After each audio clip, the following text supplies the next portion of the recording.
네, 지금부터 2023 지방자치입법 국제포럼을 시작하겠습니다. 저는 사회를 맡은 법제처 규제법제 혁신과장입니다. 바쁘신 와중에도 귀한 시간을 내주신 내빈분들께 감사드리고 현장에서 그리고 온라인으로 함께하고 계시는 모든 분들께 감사의 말씀을 드립니다.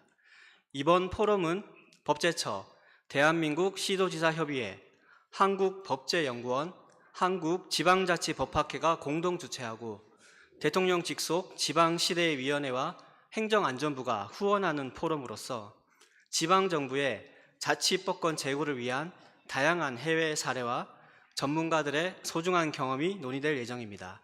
또한 올해 우수한 자치법 활동을 한 지방자치단체에 대한 시상식도 있을 예정이오니 끝까지 함께해 주시기 바랍니다. 그럼 첫 번째 순서로 이완규 법제처장님의 개회사가 있겠습니다. 처장님을 큰 박수로 모시겠습니다.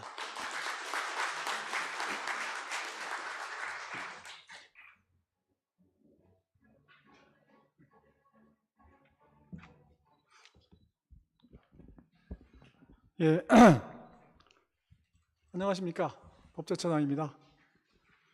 오늘 법제처 그리고 대한민국 시도지사 협의회, 한국법제연구원 그리고 또 한국지방자치법학회가 공동으로 지방자치입법 국제포럼을 개최하게 된 것을 뜻깊게 생각합니다. 또 같은 마음으로 이 행사를 준비해 주신 이철우 회장님 그리고 한영수 원장님, 최초로 박 회장님께 감사의 말씀을 드리고요.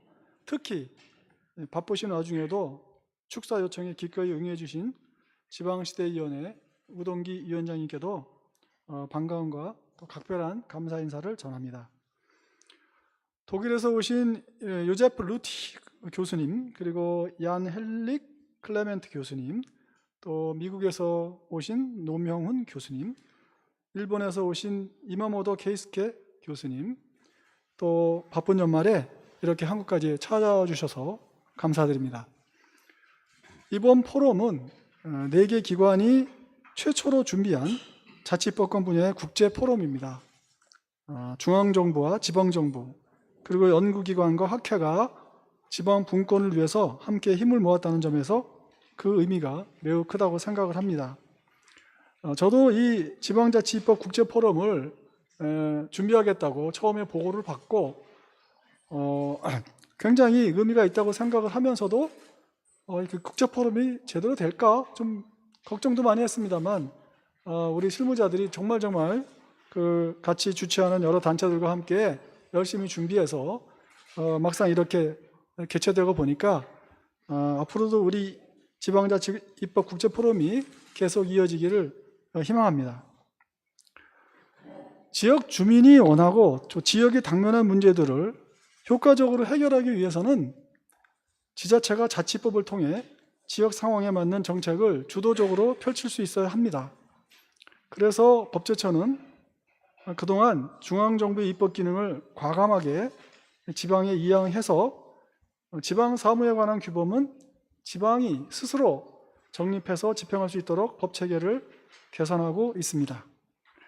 지방사무에 관한 법령사항을 삭제하고 조례로 대폭 위임해서 자치법권을 강화하도록 하는 한편 지방사무에 관해서 중앙부처가 승인한다든가 보고를 받는다든가 협의를 받는다든가 하는 것들을 사후에 통보하는 것으로 전환해서 지방의 자율성을 제고하는 내용의 법령 정비 사업을 대한민국 시도지사 협의회 그리고 행정안전부와 함께 추진을 해왔습니다.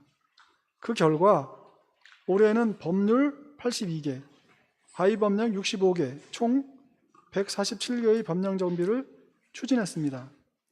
이러한 추진 사항은 지난 11월 10일 국무회의 의결 후에 법률은 국회에 제출하였고 하위법령은 이미 11월 16일부터 시행되고 있습니다. 또한 법제처는 지자체의 재정적인 부담 또는 행정적인 부담을 주거나 주민 생활에 영향을 미치는 법률이 국회에서 제정되거나 개정되는 경우 지자체가 직접 의견을 제출할 수 있는 방안을 검토하고 있습니다. 현재는 그런 것이 법률적으로나 또는 제도적으로 시스템화되어 있지 않지만 향후에 법을 개정하든지 아니면 법 개정이 아니더라도 제도적으로 구체화될 수 있도록 검토하고 있습니다. 오늘 열리는 지방자치입법 국제포럼은 우리보다 앞서서 지방분권을 실시하고 있는 해외의 우수 사례를 연구하고 우리나라에 적용할 수 있는 실질적인 대안을 모색하는 장이 될 것입니다. 특히 오늘 외국 입법례로서 일본의 사례와 독일의 사례가 소개됩니다만, 독일의 경우에는 연방국가이기 때문에 연방국가가 아닌 우리보다 훨씬 더 자치분권이 많이 강화되어 있어서 크게 도움이 될 것 같고요. 또 일본의 사례는 연방국가가 아니면서도 지방분권이 굉장히 강화되어 있는 그런 나라여서 그런 점에서도 굉장히 많이 참고가 될 것 같습니다. 그래서 오늘 포럼의 주제인 입법권과 관련해서는 입법권의 분배가 지방자치의 가장 기본적인 내용이기 때문에 오늘 여러 가지 논의되는 결과가 많이 기대가 됩니다. 더불어서 오늘 이 자리는 올 한 해 우수한 자치법 활동을 펼친 지자체를 시상하는 자리입니다.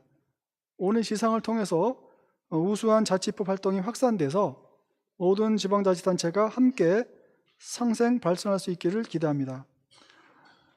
앞으로도 법제처는 대한민국 시도지사협의회 또 한국법제연구원 및 관련 학계와 지속적으로 협업을 해서 지방시대 구현을 견인하는 데 최선을 다하겠습니다. 끝으로 오늘 포럼에 참석해 주신 모든 분들께 다시 한번 감사를 드리고 가족 모두 행복하시길 빌겠습니다. 감사합니다.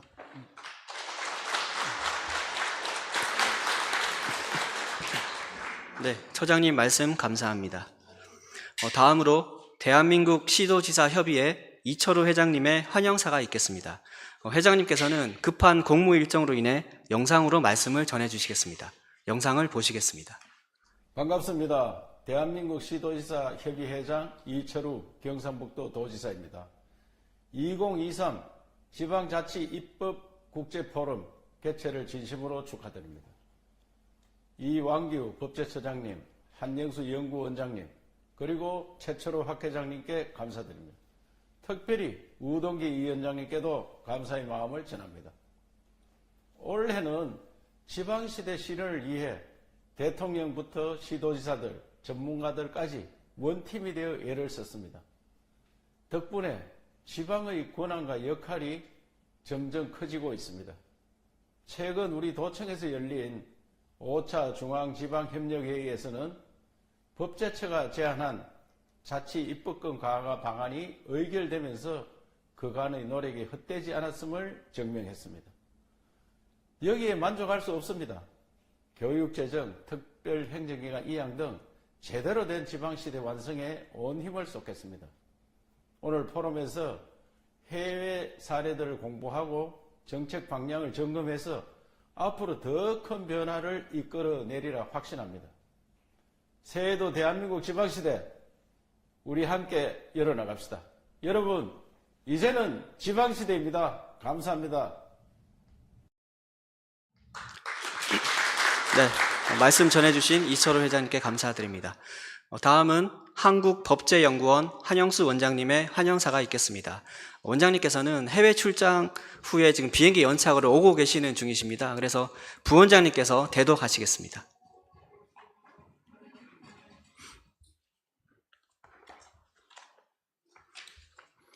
예, 안녕하십니까. 한국법제연구원의 부원장 맡고 있는 강현철입니다. 오늘 여기 한수 원장님께서 환영사를 해야 되는데 아까 말씀드렸듯이 일정상 참석하지 못하고 제가 대독하게 되었습니다. 그래서 나와 있는 저기 환영사를 대독하도록 하겠습니다.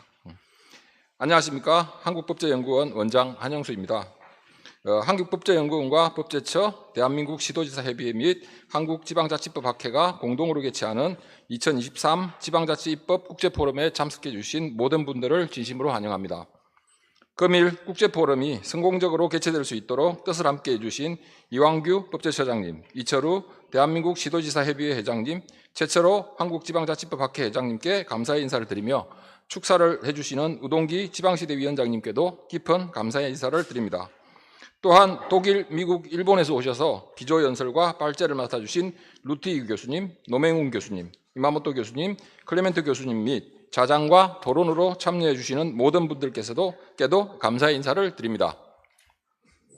이번 국제포럼은 중앙과 지방 사이의 입법권과 재정권의 배분, 중앙의 입법 과정에서 지방의 참여를 주제로 유럽, 미국, 독일 및 일본의 구체적인 사례를 살펴보고 우리의 지방자치 제도의 발전 방향을 논의함으로써 진정한 지방시대를 맞이하기 위한 기틀을 마련한다는 점에서 매우 큰 의미를 가지고 있습니다. 우리 헌법상 보장된 지방자치는 지방자치단체가 지역의 공동체 또는 주민의 복리에 관한 사무를 자신의 책임하에 수행함으로써 주민의 수요 및 지역의 실정에 부합하는 행정을 실현하는 데 본질을 두고 있습니다. 이러한 지방자치의 실현을 위해서는 지방자치단체의 충분한 권한과 여건이 보장되어야 하지만 우리 현실은 사무권한, 재정권한 및 입법권한이 중앙에 집중되어 있다는 한계를 가지고 있습니다. 이로 인해 지방자치제가 실시된 후부터 지방자치에 관한 논의는 지방분권을 중심으로 이루어지고 있고 이는 현재까지도 해결되지 않은 과제로 남아 있습니다.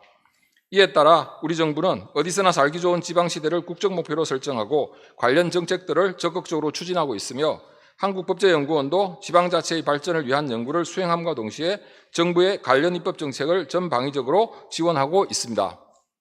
오늘 이 자리에서 논의하는 주제들과 각 국가의 구체적인 사례들이 대한민국 정부의 정책과 연구의 방향에 대한 시사점을 제시하고 궁극적으로는 우리의 지방자치 발전을 위한 방향 제시에 크게 기여하리라 생각합니다. 금일 국제포럼이 우리 지방자치의 발전적인 미래를 위한 논의의 장으로 기록되길 바라며 포럼에 참여하는 모든 기관과 각 국가와의 학문적 교류를 위한 초석이 되기를 희망합니다. 다시 한번 이렇게 뜻깊은 자리를 마련하기 위해 힘써주신 분들과 참석해 주신 모든 분들께 감사의 인사를 드립니다. 감사합니다.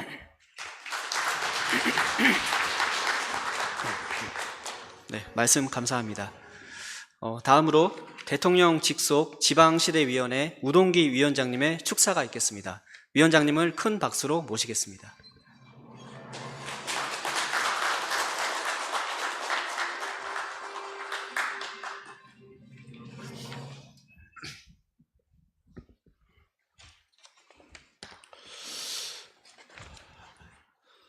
안녕하십니까. 대통령 직속 지방시대위원회 우동기 위원장입니다. 먼저 2023 지방자치입법 국제포럼 개최를 축하드립니다. 아울러 오늘 이 포럼을 준비해 주신 이완규 법제처장님, 이철우 시도지사협의회 회장님, 그리고 한영수 한국법제연구원장님과 행사 관계자 여러분께 진심으로 감사의 말씀을 드립니다.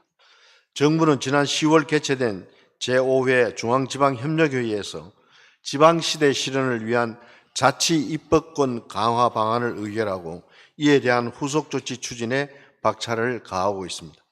최근 국회 입법조사처에서도 중앙과 지방정부의 이러한 협력에 발맞춰 자치 입법권 강화 방안을 발표하고 본격적인 입법심의 지원을 검토하고 있는 것으로 알고 있습니다.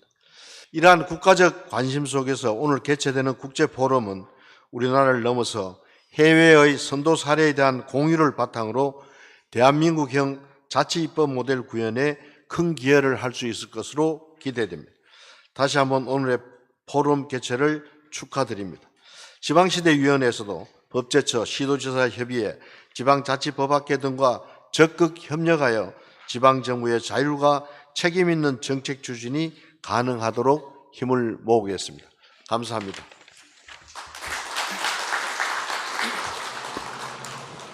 네, 말씀 감사드립니다.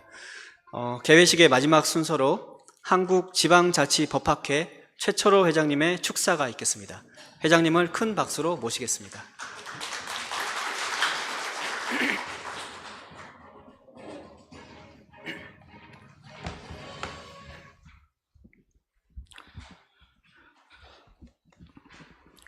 안녕하십니까. 한국지방자치법학회 회장 최철호입니다. 먼저 2023년 지방자치입법 국제포럼에 참가하신 내외빈 여러분께 감사의 말씀을 드립니다.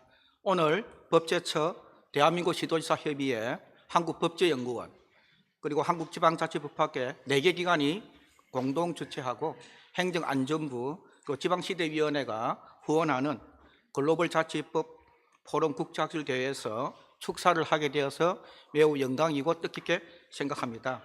이런 훌륭한 토론회장을 만들어주신 법제처 이완규 처장님, 그리고 대한민국 시도지사 협의회 이철호 지사님, 한국법제연구원의 한영수 원장님, 그리고 물심양면으로 아낌없이 후원해 주신 행정안전부 이상민 장관님, 그리고 지방시대위원회 우동기 위원장님께 감사의 말씀을 드립니다.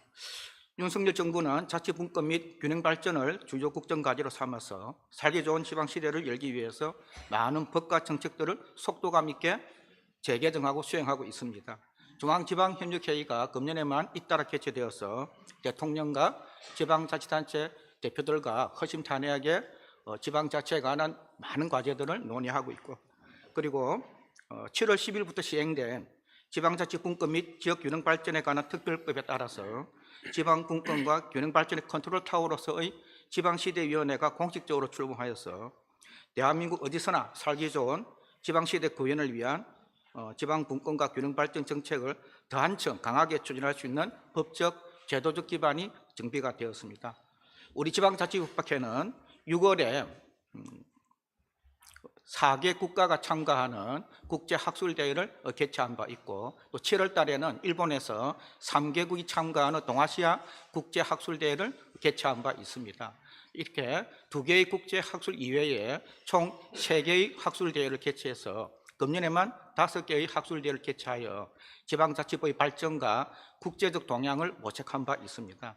오늘 이 자리는 그런 학술대회 연장선상에서 기획된 것으로 알고 있습니다. 지방자치를 내실있게 하기 위해서는 지방자치단체의 자치행정권, 자치조직권, 자치입법권, 자치재정권을 강화하는 것이 필수적인데, 오늘 국제포럼에서는 지방입법권 재정권 배분 및 지자체의 중앙입법권 과정 참여라는 대주제를 가지고 한국을 비롯하여 EU, 독일, 미국, 일본의 저명한 학자들이 참석하고 또 한국의 여러 전문가들이 함께 토론하는 공론회장을 가지게 되었습니다. 자치입법권과 자치재정권의 범위, 중앙의 법률 제정 과정에 지방의 참여 과정, 그리고 조례에 의한 벌칙 규정 등 자치입법권이 강화되어 있는 선진국의 제도를 연구하고 그 시사점을 도출하려는 오늘 국제학술대회는 아주 시의적절한 그런 내용의 회의라고 생각합니다. 이번 학술대회에서 도출된 성과가 지방자치단체의 자치입법권을 확대 강화하는 계기가 되기를 바랍니다. 오늘 국제학술대회가 오늘에 그치지 않고 내년 제2회, 제3회의 국제학술대회로 계속 개최되기를 기원합니다. 오늘 참가하신 모든 분들의 건강과 행복을 기원합니다. 감사합니다.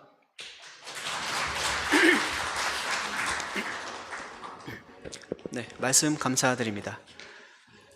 이번에는 올해 우수자치법 활동을 한 지방자치단체를 시상하는 시간을 가지겠습니다. 법제처는 2017년부터 매년 우수조례를 선정하여 지자체의 포상을 수여하고 있습니다. 올해는 우수조례 후보 총 102개를 대상으로 지자체 설문조사와 전문가 심사를 통해 총 10개의 우수조례를 선정하였습니다. 법제처장님께서 최우수상 2개, 우수상 3개, 장려상 4개를 시상하시고, 이어서 대한민국 시도지사협의회 유민봉 사무총장님께서 특별상 1개를 시상하시겠습니다. 우수조례 세부 내용은 포럼 책자에 수록되어 있으니 참고하시기 바라며, 이 조례는 1년간 국가법령정보센터의 우수조례로 표시됩니다. 그럼 먼저 법제처장님의 시상이 있겠습니다. 법제처장님을 박수와 함께 무대로 모시겠습니다.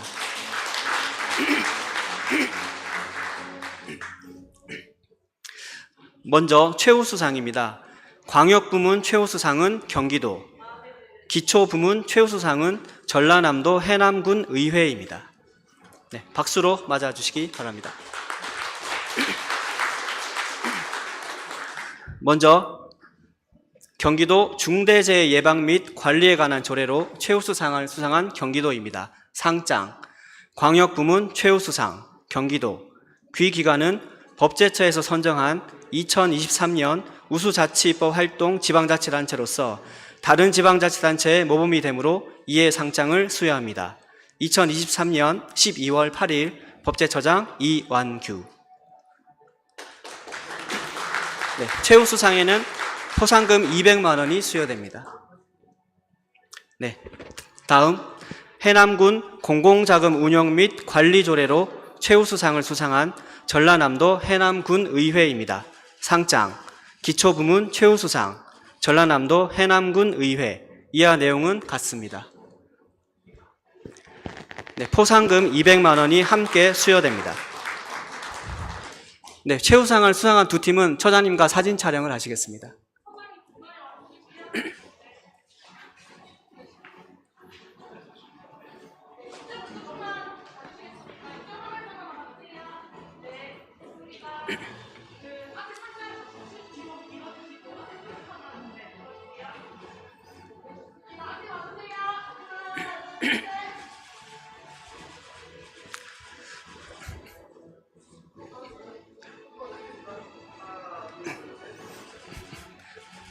네, 수상자는 자리로 돌아가 주시기 바랍니다. 다음은 우수사항입니다. 광역부문 우수상은 충청남도 의회, 기초부문 우수상은 경기도 안성시 의회, 서울특별시 성동구입니다. 먼저 충청남도 교육청 안전 승하차 회차로 등 조성 지원 조례로 우수상을 수상한 충청남도 의회입니다. 상장 광역부문 우수상 충청남도 의회. 이하 내용은 같습니다. 네, 우수상에는 포상금 100만 원이 함께 수여됩니다. 다음은 안성시 근로자 과로사 예방 지원에 관한 조례로 우수상을 수상했습니다. 상장 기초부문 우수상 경기도 안성시 의회. 이하 내용은 같습니다.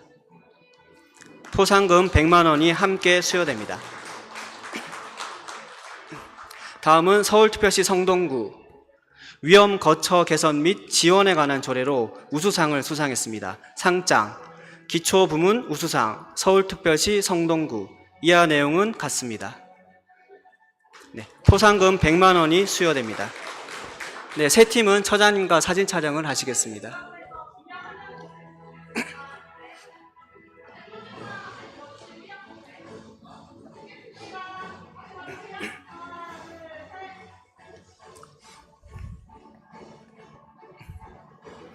네, 수상자는 자리로 돌아가 주시기 바랍니다. 다음은 장려상입니다. 장려상은 경기도 화성시, 경상남도 거제시의회, 경상남도 거창군, 서울특별시 강서구 의회입니다. 먼저 화성시 스포츠데이 지정 및 운영에 관한 조례로 장려상을 수상했습니다. 상장 기초부문 장려상 경기도 화성시.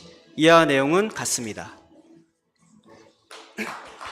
장려상에는 포상금 50만 원이 함께 수여됩니다. 다음은 거제시 섬투어 활성화 지원 조례로 장려상을 수상했습니다. 상장 기초부문 장려상 경상남도 거제시 의회. 이하 내용은 같습니다. 포상금 50만 원이 함께 수여됩니다. 다음은 거창군 청소년 꿈 키움 바우처 지원 조례로 장려상을 수상했습니다. 상장 기초부문 장려상 경상남도 거창군. 이하 내용은 같습니다. 네, 포상금 50만 원이 수여됩니다. 다음은 서울특별시 강서구 전세 피해 및 전세 사기 피해자 지원 조례로 장려상을 수상했습니다. 상장 기초부문 장려상 서울특별시 강서구 의회. 이하 내용은 같습니다. 네, 포상금 50만 원이 수여되겠습니다. 네, 수상팀은 사진 촬영을 하시겠습니다.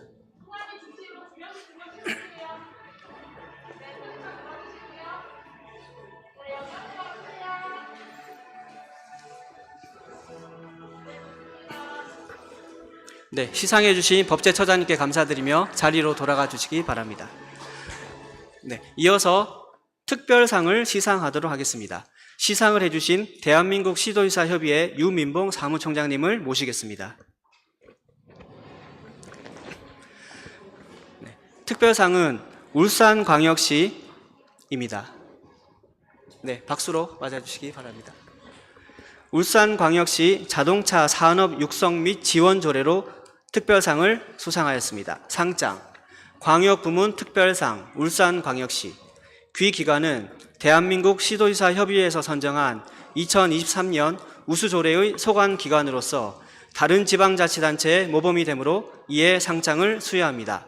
2023년 12월 8일 대한민국 시도지사 협의회장, 경상북도지사 이철우. 네, 특별상에는 포상금 200만 원이 함께 수여됩니다. 네, 사진 촬영을 하도록 하겠습니다.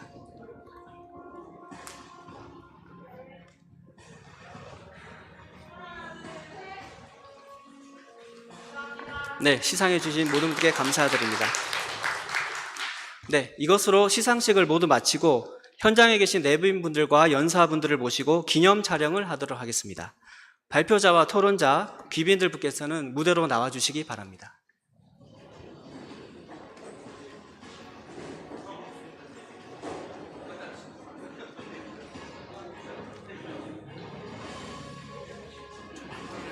네? 총 몇 분이죠? 한 20분?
제가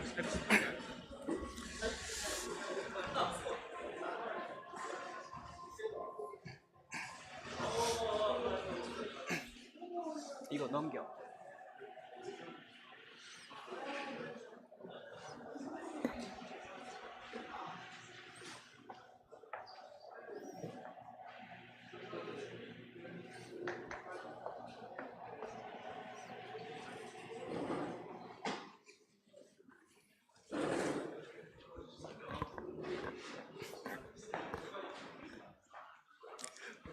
네, 이어서 기조연설을 진행하도록 하겠습니다. 모두 자리에 착석해 주시기 바랍니다.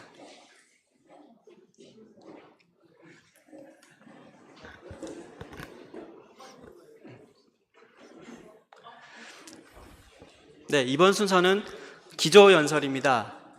유럽의 중앙지방 재정분담에 따른 입법권 배분 사례라는 주제로 독일의 요제프 루티 교수님께서 발표해 주시겠습니다. 루티 교수님께서는 독일 요하네스 구텐베르크 마인츠 대학에 재직 중이시고 공법, 유럽법, 지방자치법 분야에서 많은 성과를 내셨습니다. 특별히 이번 포럼을 위해 독일에서 귀한 걸음해 주셨습니다. 요제프 루티 교수님을 큰 박수로 모시겠습니다.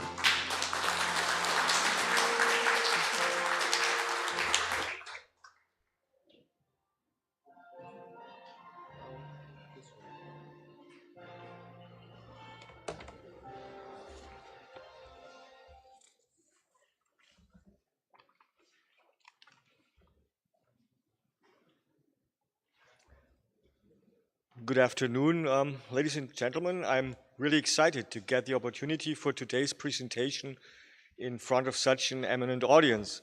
I love Korea and I love to talk about legal topics from a comparative perspective. Nevertheless, I felt a little overwhelmed by the topic when I first heard that I was supposed to present the European perspective. And thank you, Mrs. Kim, for organizing my participation, but most of all for your patience with my tardy completion of the manuscript. Talking about federalism is a complex issue, especially in Germany. Other concepts within Europe present an even more broad and rather diverging picture. But please don't worry, I won't bore you with too many details. In essence, what I will present to you today will be more a bird's perspective on the general ideas of local autonomy in the European countries. I will focus on the EU member states, neglecting the rest of Europe, and I hope that by the end of this speech you will have a better understanding of what the different approaches are in European countries and what insights the European models might offer for South Korea. But let me start with a few distinctions for the purpose of my presentation and also some facts that might appear rather surprising. At the local level, I will address the whole variety of municipalities, cities, and counties, which can indeed be found in most countries. In federal systems, I will discern between the federal level, the whole country, and the state level, in Germany, the Länder. Die Eigenstaatlichkeit der Länder, what we could roughly translate to statehood of the states, is the key aspect of a federal system. Each state has its own constitution, government, and laws, while still being part of a larger federation. Germany and Austria were the two federal states emerging from the Holy Roman Empire in the 19th century. Hungary, on the opposite, became a unitary state, and the only other strictly federal country in the EU is Belgium. It was a long and windy road for Germany, but through all the different constitutional settings, from the Reich under the auspices of Bismarck in 1871 to the Federal Republic of Germany after World War II, the federal structure remained intact, even though the number of states decreased quite drastically. The only exception being the centralized Third Reich. It was not a surprise that after the war, the Grundgesetz, our basic law, re-implemented a strongly federal system. But does federalism really complicate my topic? At first sight, there seems to be a strong link between federalism and local autonomy. Article 28 of the Basic Law for the Federal Republic of Germany not only requires the Länder to conform to the principles of a republican, democratic, and social state governed by the rule of law, but in its second paragraph guarantees the autonomy of municipalities in the wording that reminds us of human rights. Local authorities in Germany are responsible for performing both their own tasks and also to execute the majority of federal and state laws. But nevertheless, municipalities are not to be considered a third level of a federal state organization. Under constitutional aspects, they are clearly constructed as part of the Länder, even as integral parts of the state administration. So some scholars even consider the term indirect state administration, mittelbare Staatsverwaltung, as somewhat misleading. But it only refers to their legal status as legally independent administrative bodies. That does not exclude full government control and supervision. The key question, not answered by that term, however, is how we transform those provisions into a living constitution. But even in a unitary system, some power is delegated to the lower level. In pretty much all the member states of the EU, the Constitution recognizes local self-government and delegates certain responsibilities to local administrations. Even the French Constitution, after the constitutional revision of 2003, increased the power of subnational authorities and recognized their financial autonomy. The Decentralization Act of 2004 strengthened local governments even more. Consequently, there is not necessarily a correlation between federalism and the guarantee of local autonomy. In a centralist state, there is just no need for the distinction between the level of states and municipalities. Dividing a country into different states, on the other hand, does not necessarily mean that the local level has a strong autonomy as well. On the contrary, there are a lot of similarities in all European countries with regards to local autonomy. In recent decades, many countries have decentralized authority from the national level to regional tiers and also local governments. This is perhaps the most surprising result of my brief overview, one that you might not expect considering the variety of political systems, the different cultural and historic experiences. Nevertheless, the number of employees in the public sector is probably a better indicator for real-world scenarios than just looking at the law in the books. In Sweden, for instance, more than 80% of public employees work for the local government, only 17% for the central government. In Italy, it's the opposite. Merely 13% of local employees and more than 50% work for the central government, the health system, public health system occupying another 20%. In Germany and France, about 1/3 of the employees work for local government. In Germany, more than half for the state administration. Reasons for the convergence of systems.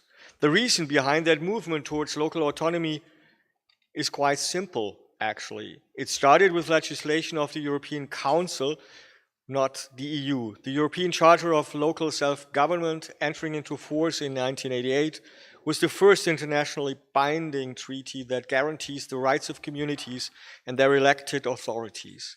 It's become a benchmark for any international treaty in this area.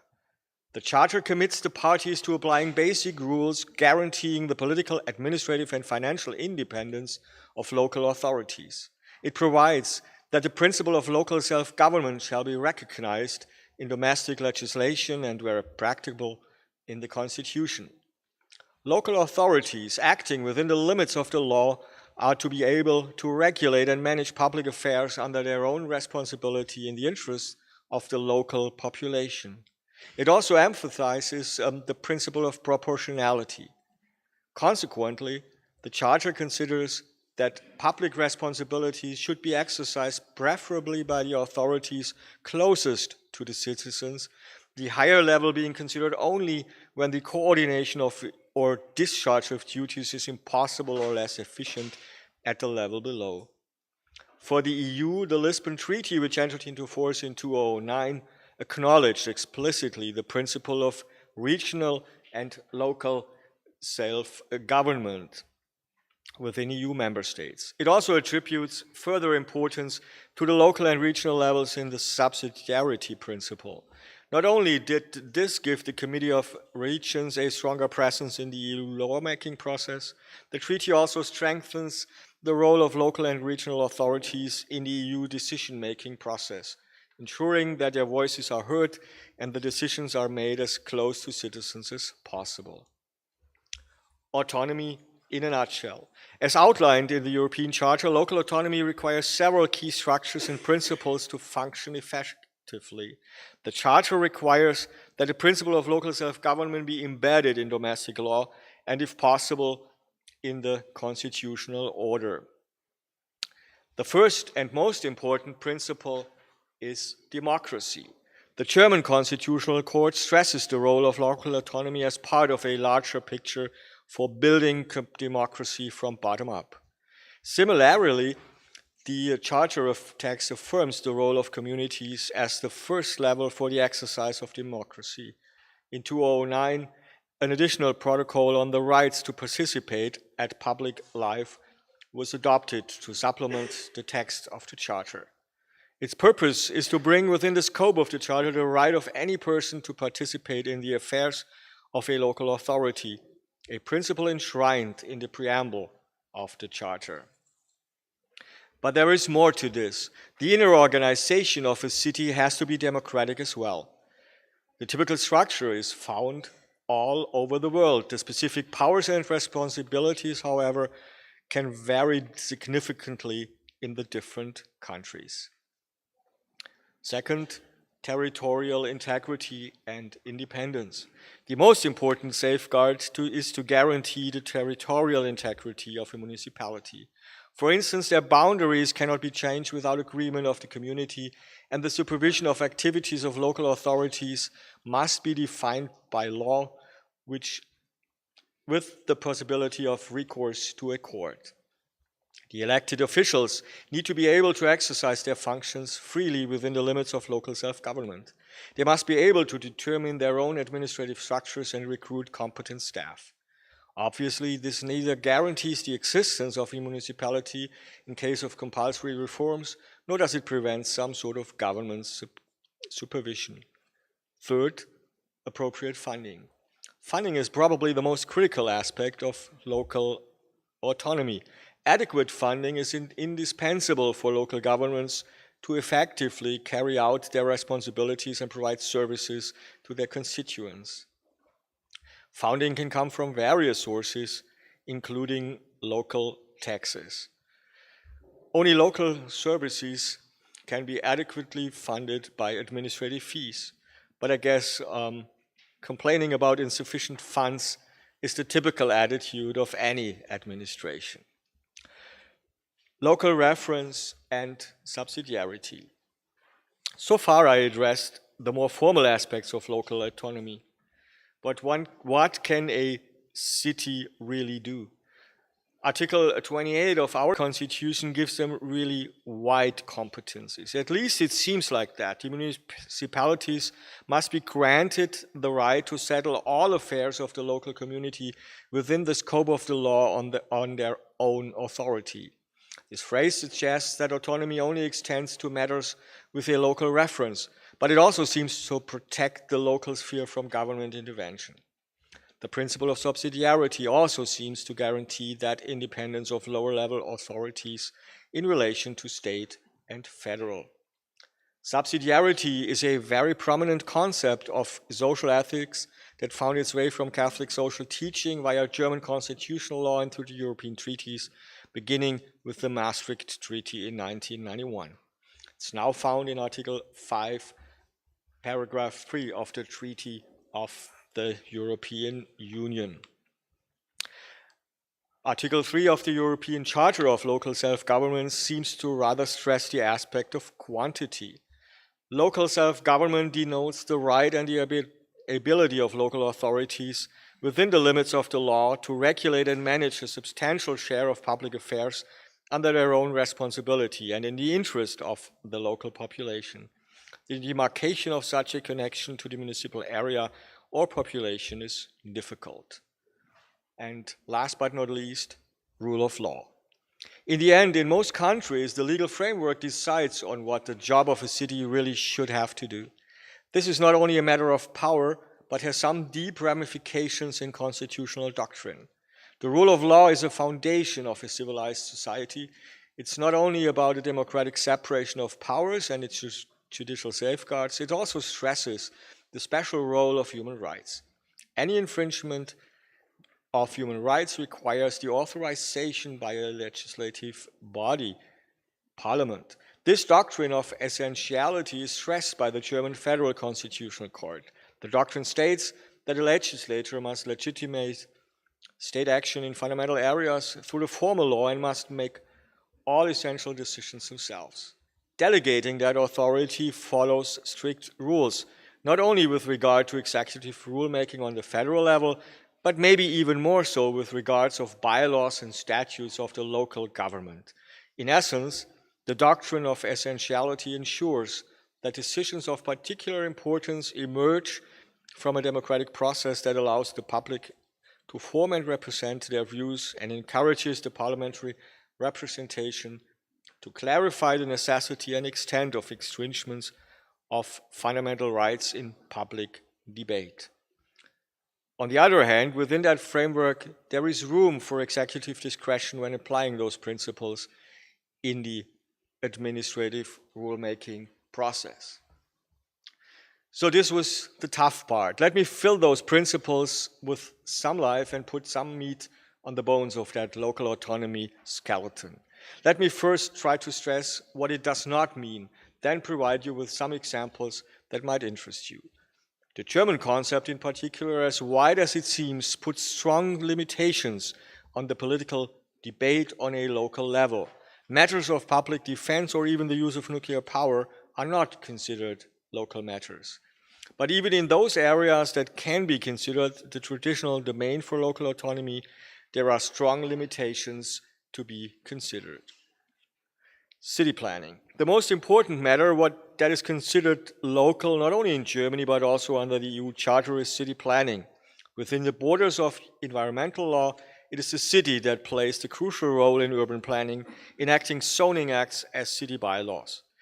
They can promote their urban agendas, implementing schemes for growth, city area layout and density, as well as livability, local infrastructures, and perhaps even more important, for the next decade's sustainability and resilience. Nevertheless, the city mandate for urban planning has to be coordinated with other municipalities, but also the state and federal level.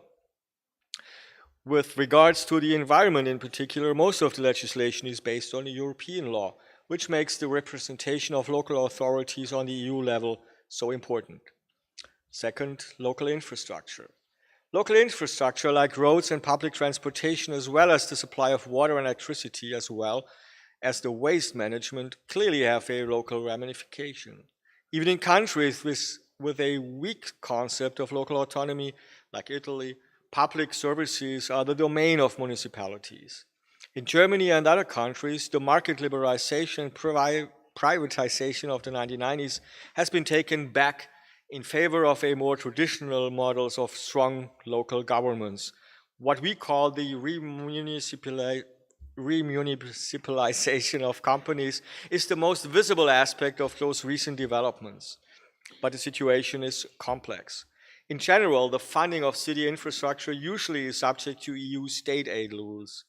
In the end, those rules do not prohibit investments in infrastructure, but the EU Commission plays the key role in developing the guidelines, not only for private investors, but also for public enterprises and any federal or state funding. In some areas, the EU does not only control state funding, but provides the most important funding opportunities for local infrastructure projects, such as ERDF and CEF. A main focus of European subsidies in general is to reduce economic and social disparities and promote a sustainable development and climate neutrality. For municipalities, such EU funds might reduce their dependence on the national funding. In the end, municipalities account for 34% of all public investments. Third, local economy. Of course, the local economy seems like the core field for local autonomy. A self-sufficient income base seems necessary. Cities with greater financial autonomy might have the means to provide better services to their residents and thereby stimulate local economic activity. But again, the picture is more complex in the real world. Local governments sometimes lack the capacities to deal with such problems. Federal and state governments might get involved to prevent too much competition between different municipalities, and the existing political administrative structures in a country might not be conducive to such capacities at all. But there are also challenges on the EU level. EU state aid law is also applicable when it comes to local autonomy with regards to economic development.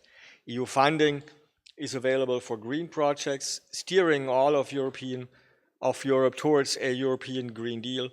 Any other initiative will face severe legal issues when it comes to state aid procedures. But as we say in Germany, whoever pays the band can choose the music the band plays. Final remarks.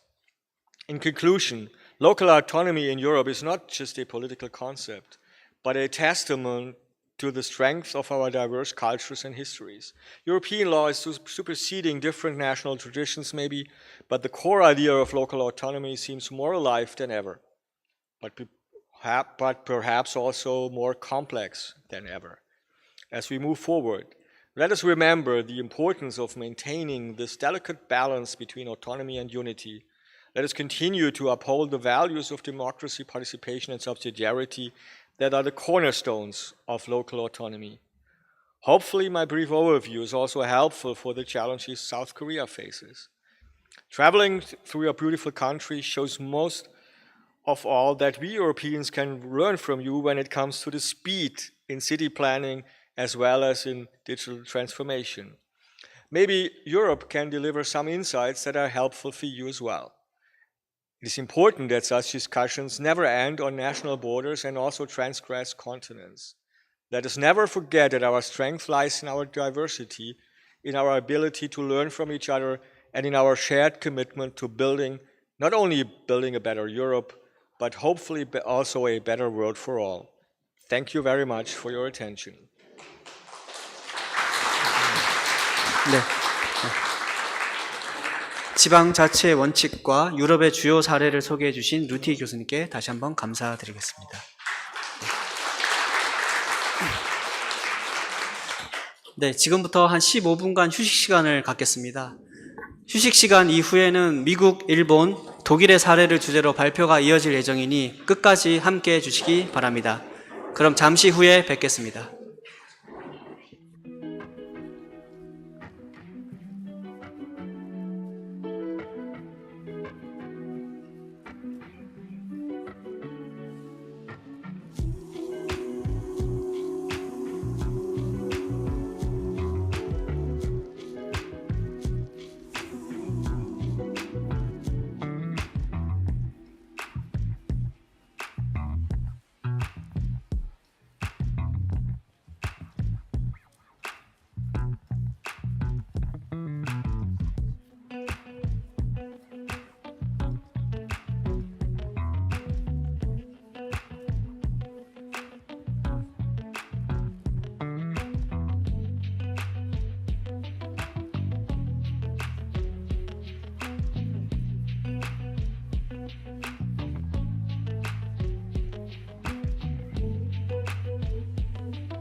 주시기 바랍니다.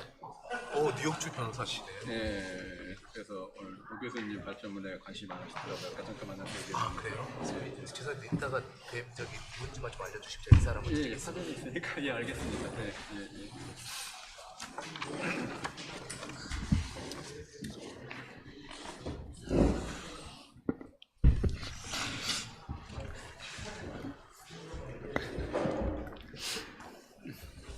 네, 그럼 지금부터 첫 번째 세션을 시작하도록 하겠습니다. 이번 세션에서는 미국의 중앙 입법 과정에 대한 지방의 참여 사례에 대해서 논의합니다. 좌장은 법제처 윤광욱 법제심의관님께서 맡아주시고 미국 살베 레지나 대학 노명훈 교수님의 발표와 법제연구원 최유 연구위원님과 서경대 성봉군 교수님의 토론으로 진행되겠습니다. 그럼 좌장이신 윤광욱 법제심의관님께 마이크를 넘기도록 하겠습니다. 예, 안녕하십니까. 1세션 좌장을 맡게 된 법제처 윤광욱 심의관입니다. 인사드리겠습니다. 예, 방금 소개받은 바와 마찬가지로 그 1세션 주제는 미국의 중앙정부 입법 과정에 대한 지방의 참여 사례입니다. 우리나라의 법령의 그 입법 과정에 대한 지방자치단체 참여가 점차 활성화된다는 차원에서 매우 시사성 있고 중요한 주제라고 생각합니다. 일단 그 진행과 관련된 사항을 말씀드리겠습니다. 원래 그 시간이 3시 20분부터였는데요. 조금 땡겨져서 10분에 시작을 해서 4시까지 진행을 하도록 하겠습니다. 그 50분 중에서 그 절반인 25분은 주제 발표자한테 드리겠습니다. 그리고 이제 5분 전이나 혹시 시간을 넘기시면은 그 시간에 대한 안내를 하도록 하겠습니다. 그리고 두 토론자에게는 각 7분씩 그리고 발표자의 답변에 7분을 할애해서 한 20분 정도 토론과 답변을 가지도록 하겠습니다. 이미 그 토론문이 발표자한테 그 전달이 되었으니 그 발표 중에서 질문에 대한 답변 내용이 일부 녹아들어져 있을 것으로 기대를 합니다. 그리고 남은 시간에는 그 플로어에 질문할 수 있는 기회를 드리도록 하겠습니다. 그 해당 주제에 대해 귀한 발표 및 토의를 해주실 우리 발표자 및 토론자분을 소개하겠습니다. 발표자인 노명훈 교수님입니다.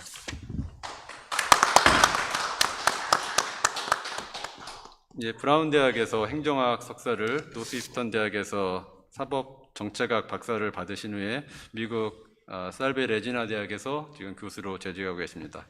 다음은 토론자 최유 연구위원님입니다. 중앙대 법학 박사학위를 받으시고 지금 현재 한국법제연구원에서 재직하고 계십니다. 마지막으로 토론자 성봉근 교수님입니다. 고려대에서 법학 박사학위를 받으셨고 지금 서경대에 재직하고 계십니다. 그럼 지금부터 그 발표를 시작하도록 하겠습니다. 예, 노 교수님.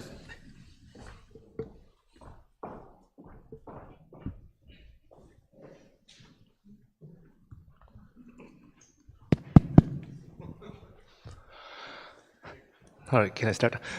As you may or as you may not know, it's been 18 years since I have left this country in 2005, right after I retired from ROK Army as a first lieutenant. So it is the greatest honor and my privilege to stand in front of you and to present about the American federalism and the intergovernmental relationship among federal, state, and the local governments. So as I was introduced, my name is Myung-Hoon Roh, and I am an assistant professor in the Department of Criminal Justice and Criminology at Salve Regina University. So today, this is the agenda, and today I'm going to talk a little bit about the American federalism and intergovernmental relationship, how federal and state government and even local governments, working together. And then after that, how the each government's unique operating system and authorities operating. And then after that, two different perspective and rules on the degrees about the local government's authority in relation to the state government. And then after that, taking New York City's local law 97 as an example, we'll definitely try to understand how the local government's participation is operating in the upper level government. And finally, we will have a final discussion in order to figure it out what kind of implication can be suggested for the South Korean government. So I really wanted to talk about intergovernmental conflict, or we will definitely say a federal conflict. So from the example from Hurricane Katrina, which was hit the Gulf Coast in 2005. So among many the federal or intergovernmental the failure, the indecision between or among the governments is the really serious issue. So I'll definitely say that there's so many cooks or chefs in the kitchen in every single the decision-making process. And generally, in order to deal with a natural disaster, from bottom-top structure is totally makes sense. However, because of this, the example, the U.S. government really learned a lot from this example. Top to bottom intervention from the federal government slows down local and state government decision-making process because of a lot of additional bureaucracy. So let me talk a little bit about U.S. the American federalism. So as you can see this slide, when I saw this slide 3 weeks ago before, when I presented about the presentation, the very first impression of mine is, wow, it's really complicated. And I'm gonna say American federalism is really complicated. So, but I'll definitely get you there. United States has a one federal government and it has a 50 different state government. And interestingly enough, each state government has the unique and even each state government has a perfect form of government. And why? Because they have a state constitution, right? So the relationship between the federal and the state government is they have a totally independent same power, right? So why? Because the historical facts told us that the federal government was created based on 13 different states, 13 different pre-existing states in order to accomplish democracy, depending on the republic by institutionalizing the decentralization of power. So please remember, I really want you to say one thing: state government created federal government.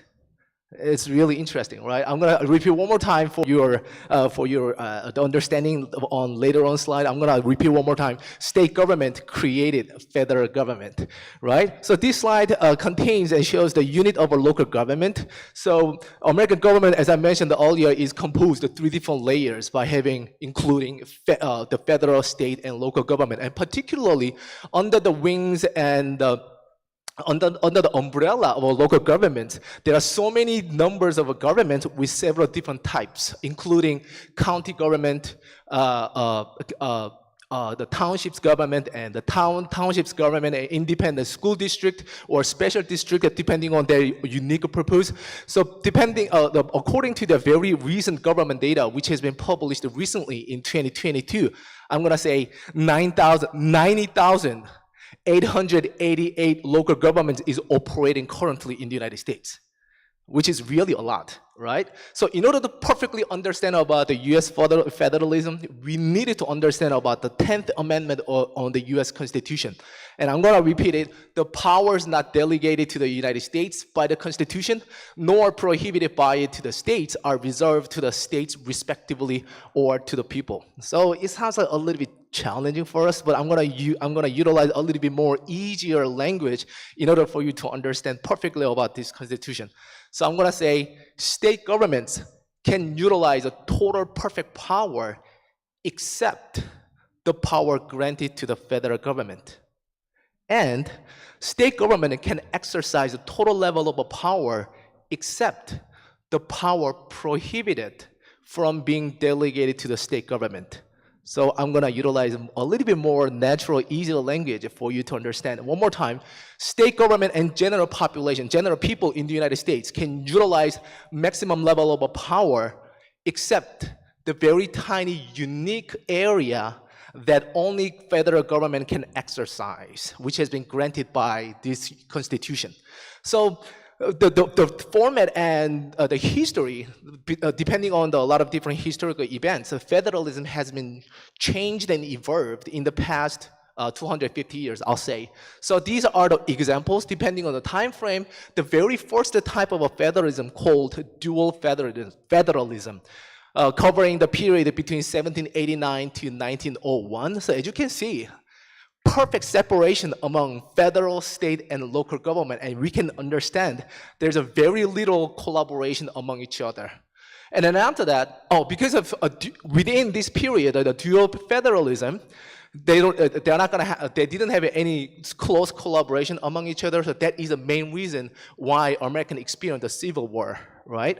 And then after that, between 1901 to 1960, the perfect separation has been a little bit blurry, and the perfect guideline has been breaking down. Why? Because of Great Depression. So because of the Great Depression, in order to fix the economic problem, federal government started to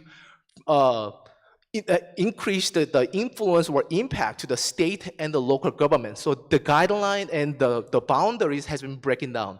And then after that, the creative federalism has been appeared between the 1960 to 1968 by the President Lyndon Johnson administration.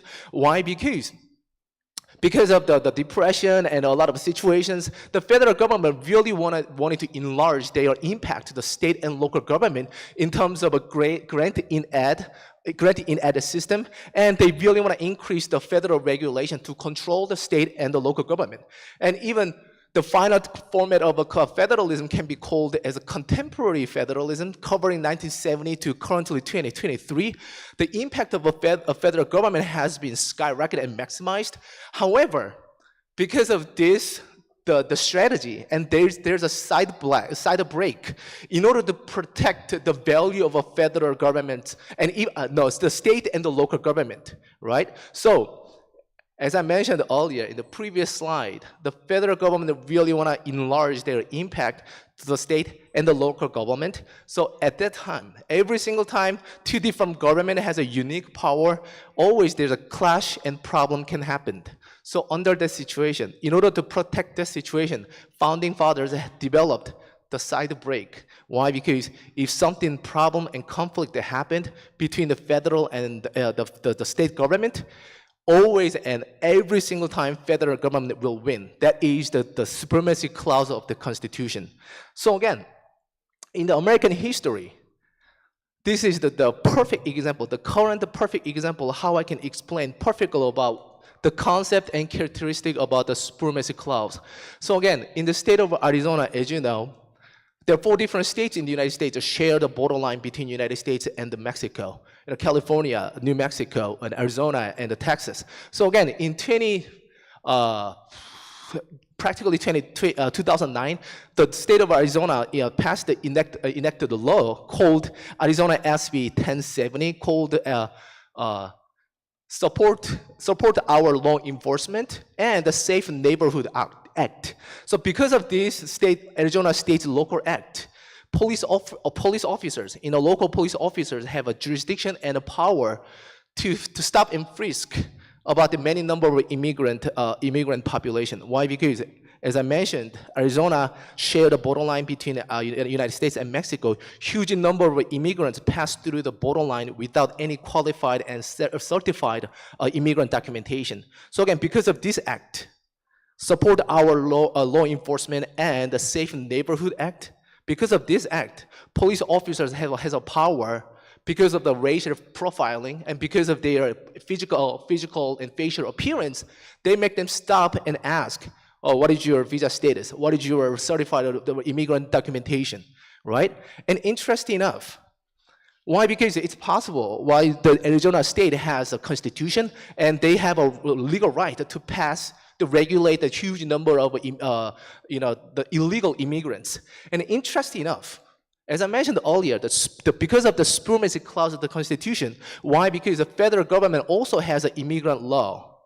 So in 2012, the U.S. federal government decided, federal immigrant law has the preemption, which means we have an immigration law already in the federal government. Why do you want to have an additional immigrant law in your own state, in the state of Arizona? So remove it. So federal government nullified the Arizona state's law and regulation. So this is a perfect example how we can understand about the relationship between federal and the state government.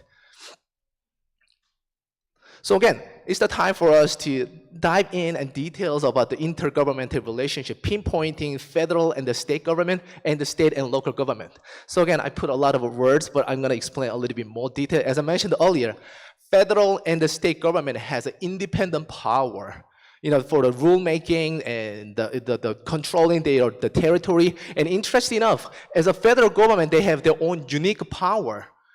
As I mentioned earlier on the slide, the federal government has an authorization to promote the trade with the other countries and starting the war against the other countries and to conclude the treatment with the other countries. Why? Because the federal government, that is their own unique operation and legal status, dealing with or having a relationship with other countries. However, if something conflict or problem happened between the federal and the state government, always the federal government will win.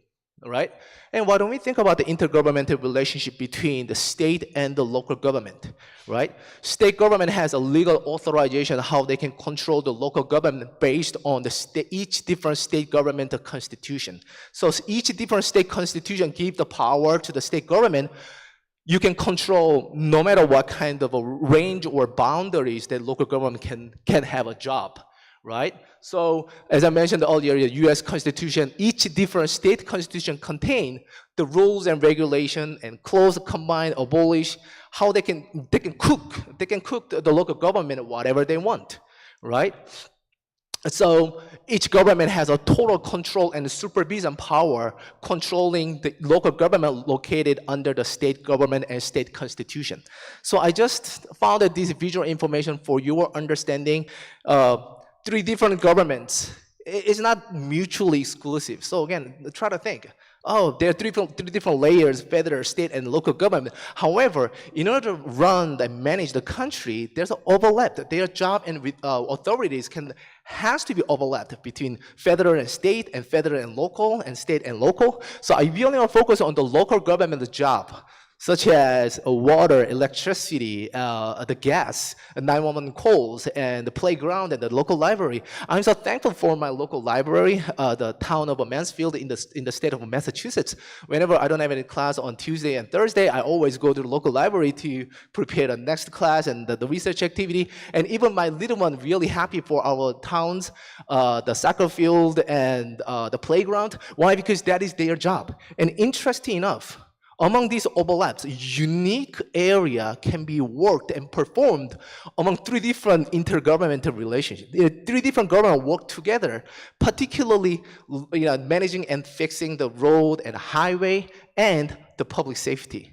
Why? Because I just try to think in the past 1 month, why this particular area can be perfectly performed and operated simultaneously from the federal, state, and local. Why? Because we cannot decide the exact boundaries. As you know, all the highways and local highways and the road, how we can separate it, and the public safety, how we can separate it, in order to catch the criminals, enforcing the criminals to protect our neighborhoods.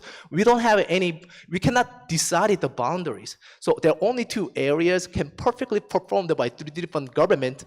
So I really want you to remember road and fixing the street and the public safety, and particularly regarding community policing, the local police officers and state troopers and FBI, these guys are all working together in order to maintain our local community.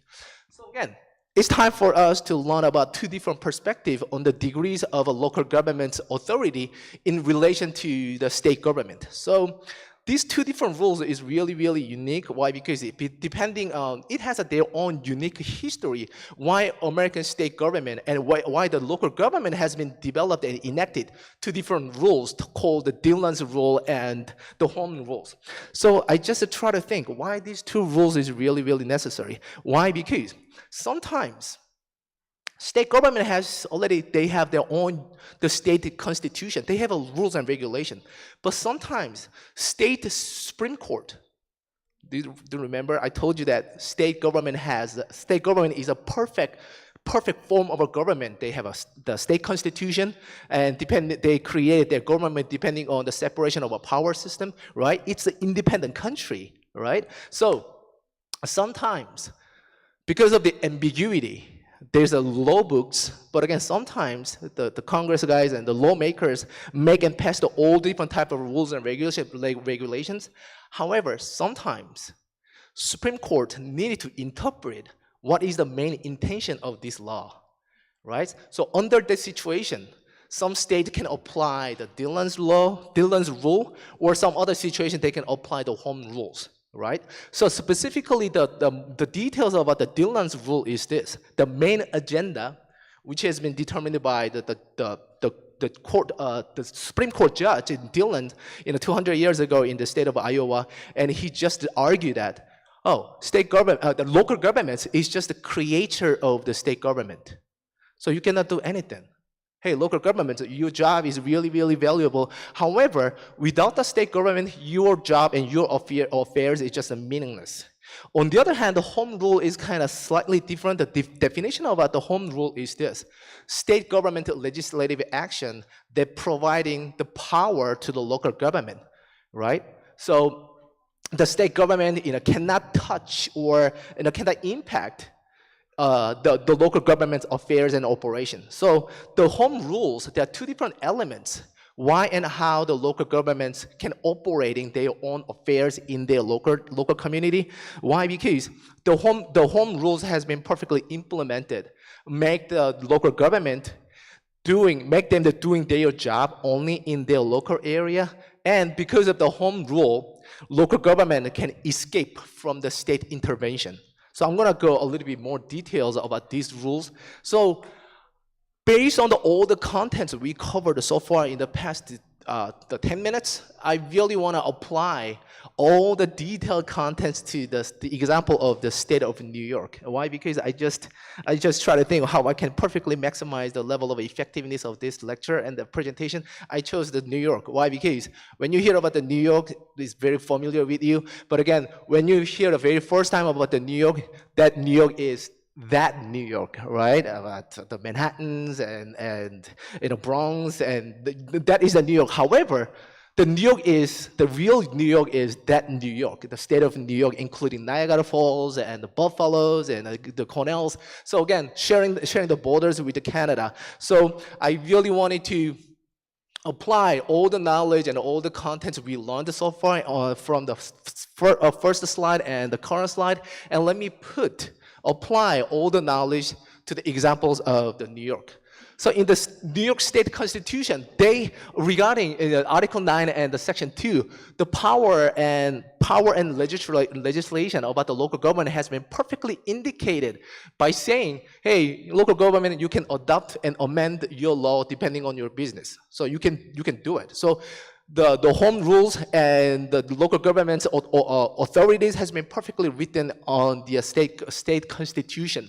So that's why the key section on this arguing, local government can have a legal jurisdiction and justification to make their own rules in a local government. So again, details, municipal home rule has been perfectly indicated in their constitution, which has been passed in 1963 by arguing, as a local government, we can do many number of different jobs in our local community. Even we can have a tax, we can pass the license, the business, we can do whatever we want in a local boundaries as a local government, right? So again, these municipal home rules can equally apply to the city, municipal, and town and village in the state of New York, right? So as an example, I took one rule in the city of New York, which call it is a local law 97.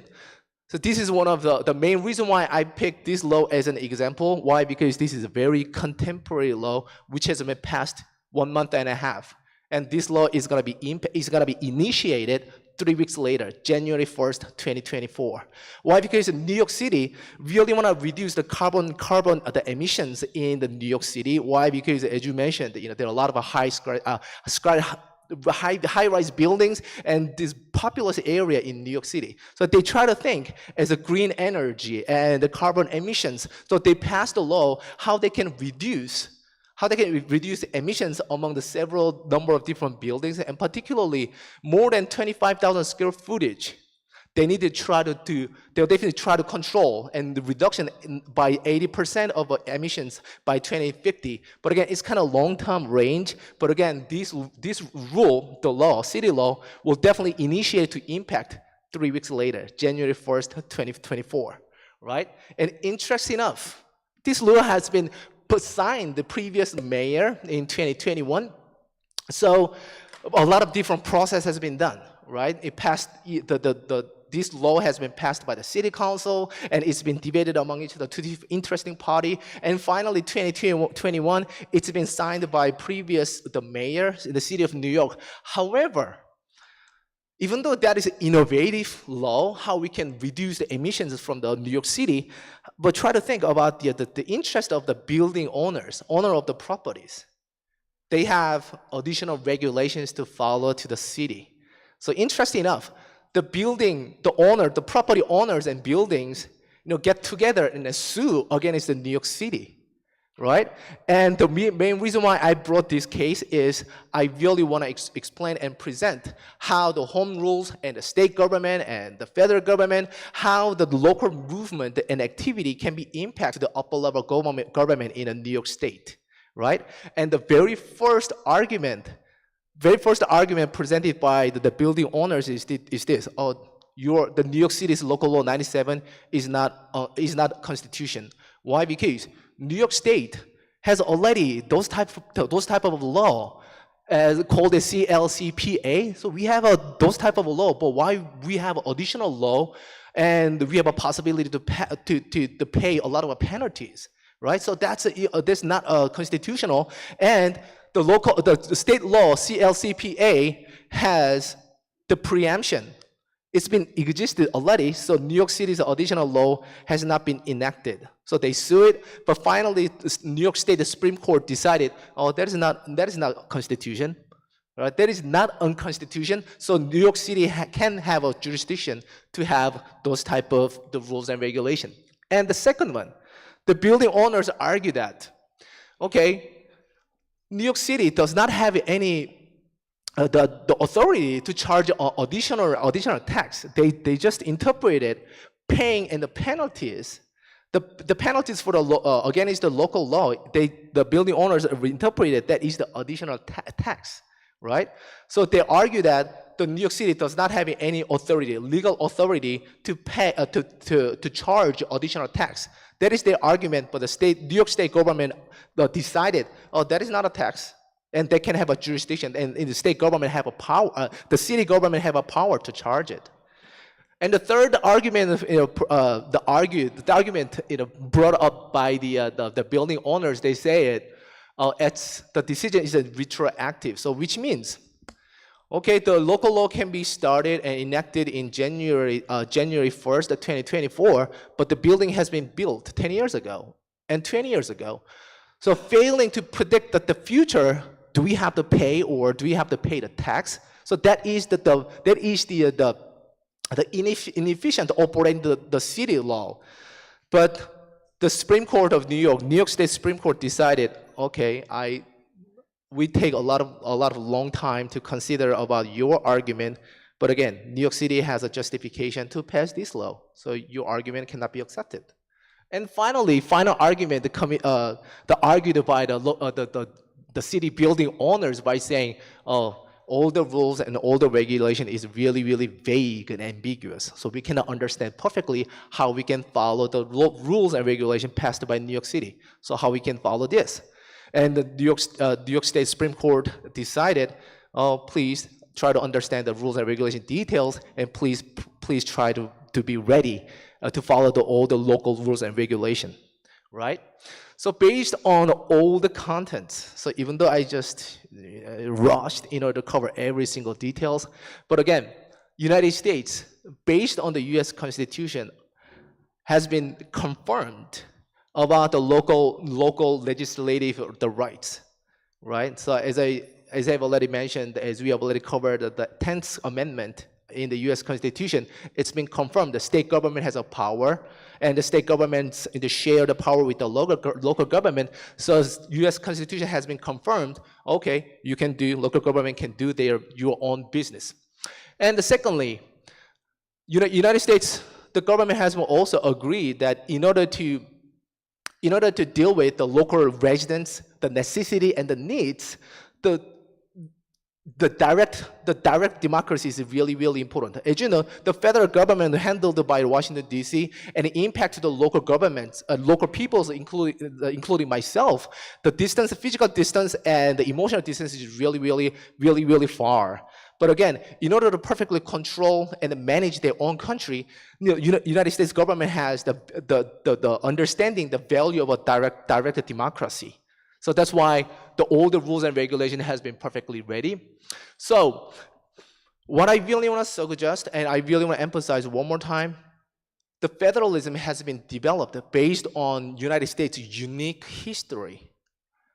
So as I mentioned in the very beginning, the federal government has been created by state government, right? So which means state governments made the federal government, right?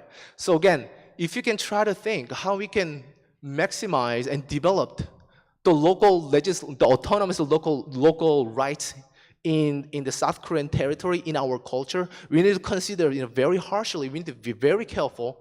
Why? Because implementing and applying from the example of the federalism from the United States directly to the United States, we got to be very cautious. So in the past 1 month, honestly, I try to do my best. Why? Because the Korean situations, local autonomous and local autonomy from the central government and the local government, can I perfectly apply to the federal government in the United States, the federal government and state government, or do I have to perfectly apply from South Korean centralized the government and the local government to the state government and local government in the United States? Does it make sense? So again, we got to be very cautious.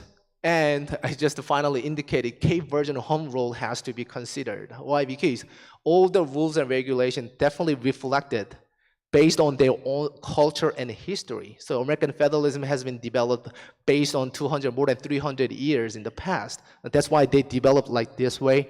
So again, by taking the good advantage, that's a system from the other countries of federalism, and then after that, how we can take the advantage and the good thing, and then we need to accomplish how we can develop the value of a direct democracy in South Korea. Again, thank you so much for your patience, and thank you thank you so much for everything. Thank you.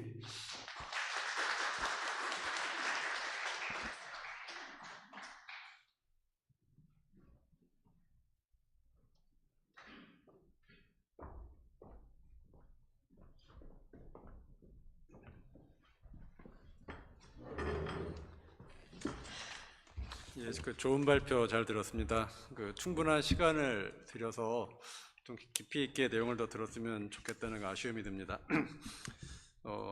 저희가 대략적으로만 알고 있던 미국의 연방과 주, 그 다음에 주정부와 지방정부 간의 그런 여러 관계에 대해서 현실적인 사례들을 들어서 굉장히 실감나게 설명을 잘 해주신 것 같습니다.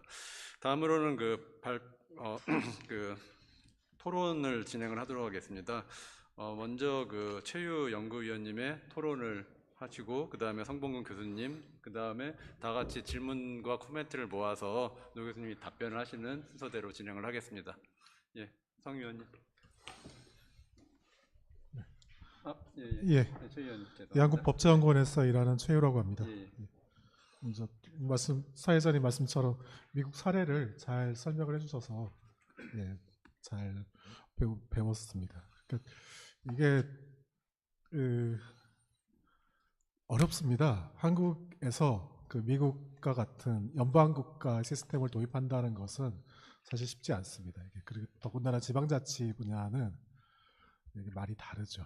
근데 이제 그래도 저희가 많이 참고하는 국가가 미국하고 독일입니다. 그리고 일본도 많이 참고를 하고, 이제 세 국가가 한국의 모든 법제의 가장 기본이 되는 시사점을 주고 있습니다. 그런데 이 지방자치제도라든지 이런 데에서는 이게 문화적인 차이도 많고, 그래서 이게 어떻게 하면은 한국 지방자치제도가 좀 활성화되는데 필요한 시사점이 있을까를 생각해 보면은 쉽지 않은 것 같습니다.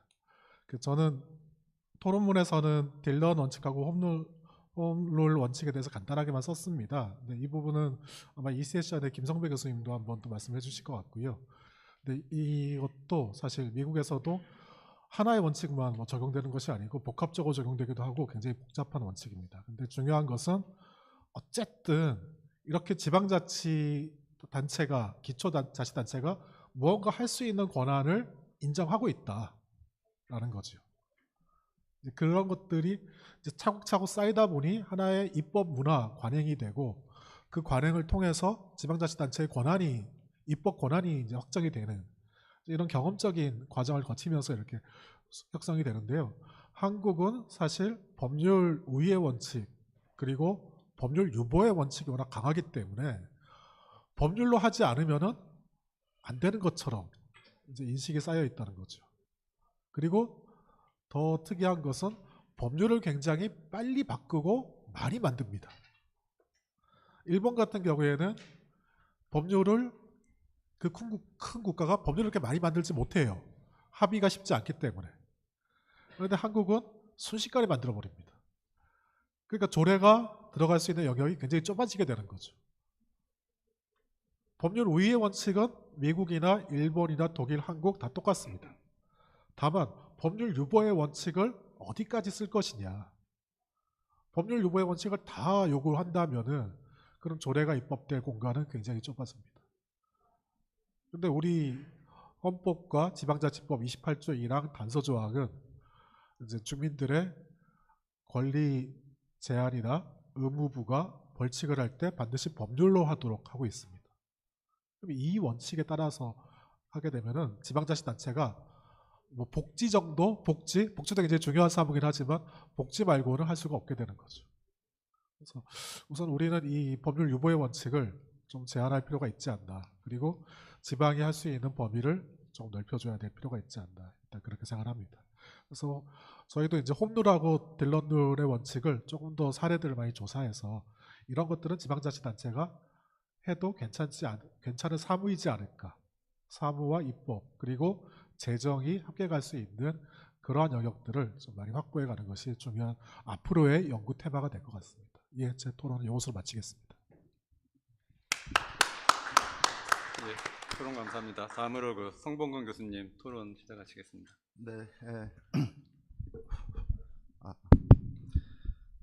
저는 이제 이 외국인 교수님들하고 지금 그 일정을 좀 같이 하고 있는데요. 이분들이 좀 더 잘 이해하실 수 있도록 짧게 영어로 좀 제가 질문을 드리고자 합니다.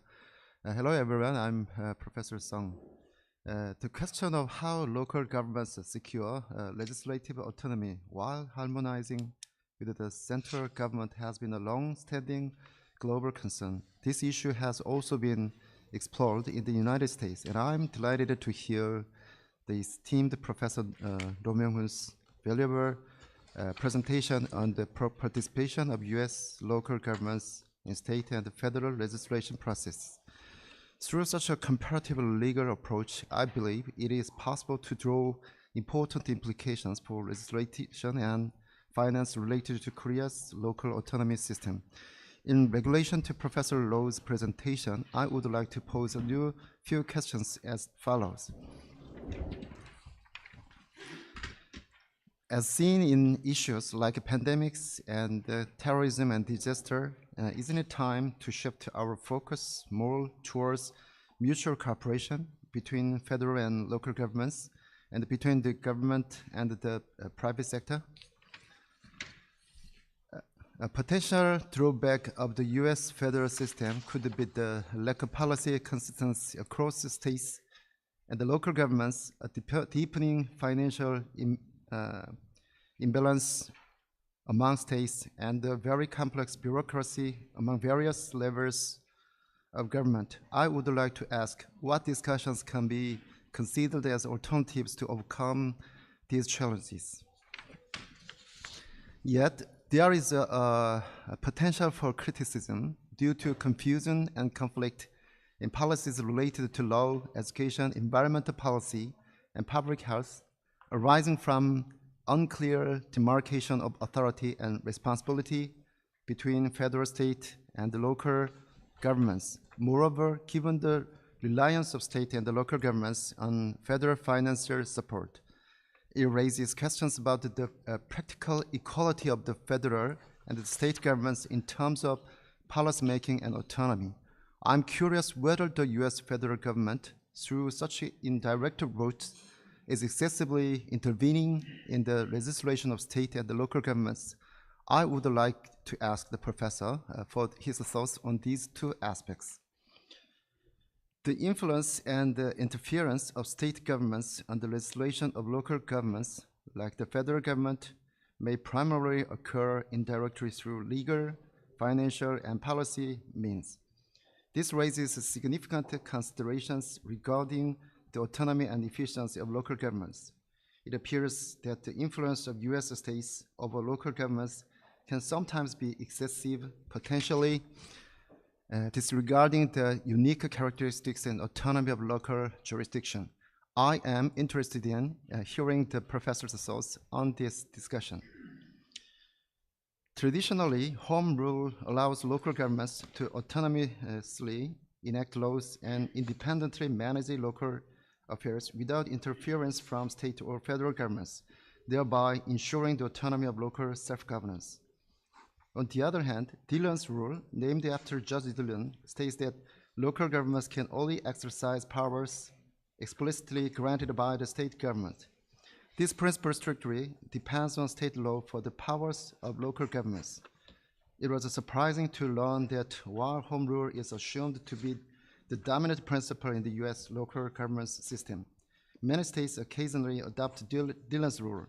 Home rule ensures autonomy and preserves regional diversity and uniqueness, whereas Dillon's rule enhances consistency with the state laws and policies, potentially compromising autonomy and independence. I would appreciate the professor's insight on why different states prefer home rule or Dillon's rule variably. Is there a problem with the Dillon's rule in terms of compromising autonomy, or is there a different perspective we should understand about the contrasting natures of home rule and Dillon's rule? The professor delineated the division of duties between the federal and the local governments. However, I believe there are discussions to be had about the need for realignment of these duties due to overlaps, inefficiencies, or criticisms that they are outdated in the context of modern society's changes. Moreover, I think the areas where cooperation between federal and local governments needs to be strengthened are increasingly evident. I am interested in hearing the professor's views on these matters. From the professor's presentation, I understood that local governments in the U.S. often set minimum wages and labor conditions higher than federal and state regulations and standards, or alternatively, they may adopt more conservative regulations due to the burden on businesses. While this can be seen as reflecting local characteristics, it also appears to potentially exacerbate regional inequalities between cities and areas within the U.S. I'm curious about how American society is discussing and attempting to address these practical issues of inequality. What are the current debates or proposed solutions to mitigate these disparities caused by varying local labor policies? As an additional question, I have observed that some local police departments in the U.S. successfully manage crime response through close cooperation with their communities. However, I'm also aware that in other areas, local police are criticized for racial discrimination, excessive violence, overpolicing, and corruption. I would like to hear your thoughts on the challenges and the possible solutions that local governments face concerning the local police departments. How can these issues can be addressed while maintaining effective and community-oriented policing? I have another question regarding health insurance in the U.S. While some states have successfully extended health insurance to more residents through the expansion of Medicare and Medicaid, others have been criticized for refusing or limiting this expansion, resulting in a failure to broaden health insurance coverage. In light of these disparities and the limitations of local governments, there is an argument for increasing dependence on state or federal governments. I'm interested in your perspective on whether this increased reliance on higher levels of government is a variable solution to the challenges faced by local governments to providing health insurance coverage. Okay. this is a final final question. For local governments to successfully operate with autonomy under these systems, a critical issue seems to be strengthening their financial independence from federal and state sources. This concern is relevant in Korea as well. In the context of fiscal reforms in US local governments, I understand that legislative and policy discussions focus on local tax systems, fiscal management, financial support from state and federal governments, and new methods of funding like public-private partnerships. We are grappling with the insufficient financial support from federal and state sources. Excessive dependence can also infringe on autonomy. I'm interested in hearing the professor's thoughts on these discussions and the balance between financial support and autonomy for local governments. I greatly appreciated the professor's insightful presentation. Thank you very much. 굉장히 다양하고 심도 높은 질문을 해주셨는데요. 이에 대한 노명훈 교수님의 답변을 듣도록 하겠습니다. I really appreciated your question, Dr. Sung. So when I got your question statement yesterday night, and then after that, because of time difference between Boston and here, I couldn't perfectly sleep. So I just tried to figure it out. Particularly, I really want to focus on the Dillon's rule and the home rules. Why? Because if you can have a perfect level of understanding about these two roles, most of your questions can definitely answer. So I just found from the one articles. I'm pretty sure that this visual information is going to be pretty much helpful for you to understand. So based on my understanding, in general, our understandings about the home rules and the Dillon rules is perfectly separated, and each independent state government can definitely, based on our understanding, or each government should choose either Dillon's or the home rules. But interesting enough, it's really, really complicated. So I just found, and as you can see, this visual information, particularly, the Dillon rules can definitely apply very small, tiny county government only in that state. But other area can be applied by different home rules. So again, the Alabama, Dillon rules can be applied only the county government. And except the other boundaries can definitely chosen by the home rules. So again, we can perfectly generalize either, this state government has been chosen this or that, but again, we cannot perfectly separate it. So again, more details will be definitely covered. So again, a certain number of states follow this rule, and another rule has been perfectly determined, written in a state constitution and the legislative statute. But interesting enough, these visual information show us two different roles can be combined, right? So simplifying, these states chosen the Dillon's rule, so we can definitely interpret it, because of the Dillon's rule, local government cannot do anything. Why? Because state government control everything. However, if you can go a little bit more details, they can do many things depending on the home rules. Why? Because the specific has been separated in the local statutes and the state constitutions.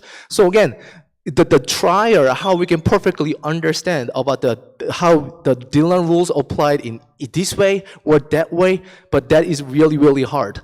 And in order to cover your questions,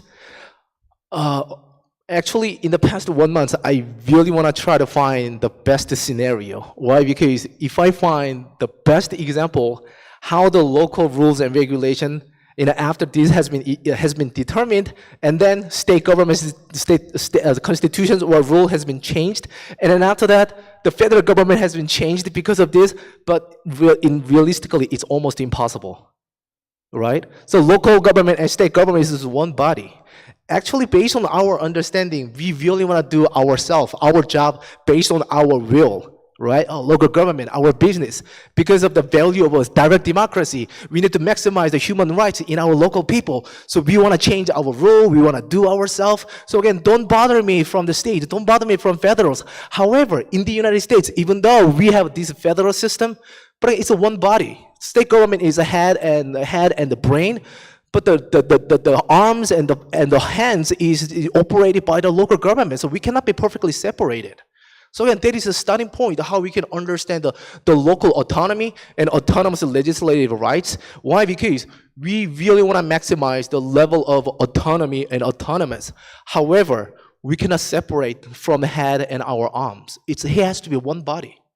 So that's why in the past 1 month, I just did dig in and Google so many articles and the government publications. Why? Because I really want to get some great example to introduce you and to give you some level of understanding.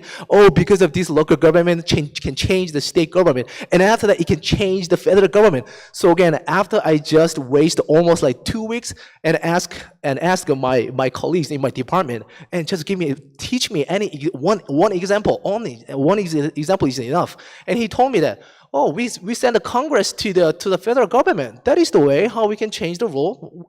And even, oh, I need more example. Please give me. Why? Because the local autonomy can impact the state and federal government. Just teach me. And then finally he just, okay, try to think. And then, oh, why don't you send your governor to the White House? Yeah, that's the only way, right? So again, based on our knowledge, local autonomy and the autonomous legislative right has to be maximized for our residents and for our people, direct democracy. But even in the United States, practically it's impossible, right? And the fiscal federalism is really, really complicated. Why? Because they can be perfectly working as a leverage. Why? Because the local government can almost have a 30% of state revenue, and the state government almost have a 40 or 45% the federal government revenue. So that is the best way how the federal government control the state and how the state government control the local government, only because of money. So again, I'm pretty sure that the fiscal federalism has to be a next step and next topic.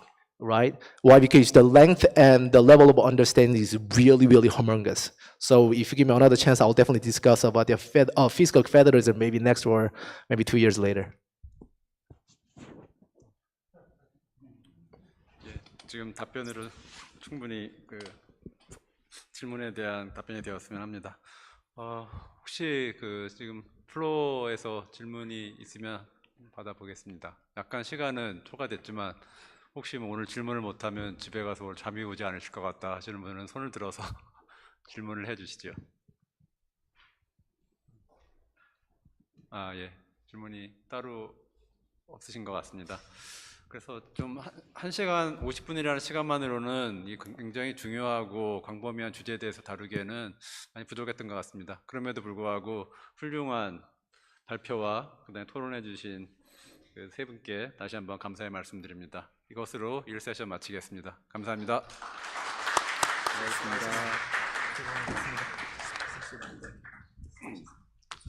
네, 1세션을 잘 진행해 주신 윤광욱 법제시민관님과 토론과 발표를 해주신 분들께 감사드립니다. 네, 이번에는 2세션을 진행하도록 하겠습니다. 2세션의 발표자와 토론자분들께서는 앞으로 나와주시길 바라고요. 네, 자리를 정돈하는 동안 잠시만 기다려주시면 감사하겠습니다.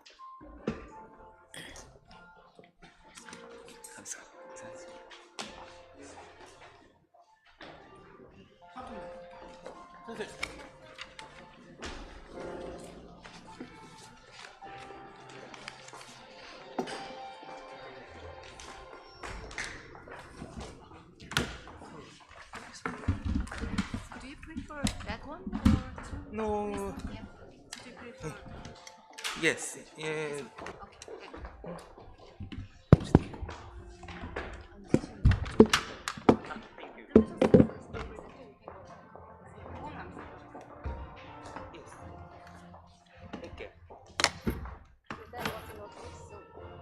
Please point it.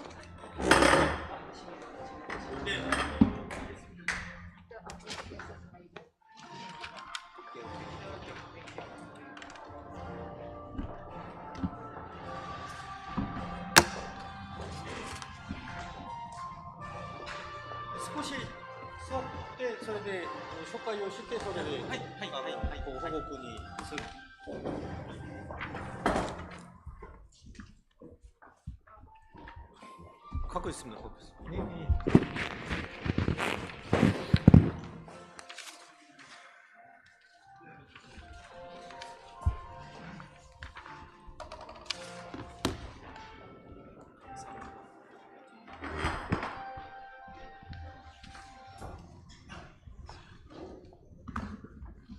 네, 그 시간 관계상 이 섹션을 바로 시작하도록 하겠습니다. 그 이 세션의 사회를 맡은 한국법제연구원의 최원영입니다.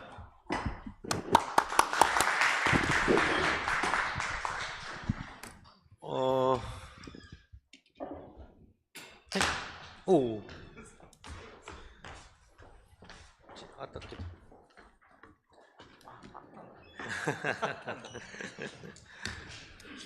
네, 두 번째 세션은 일본의 사례입니다.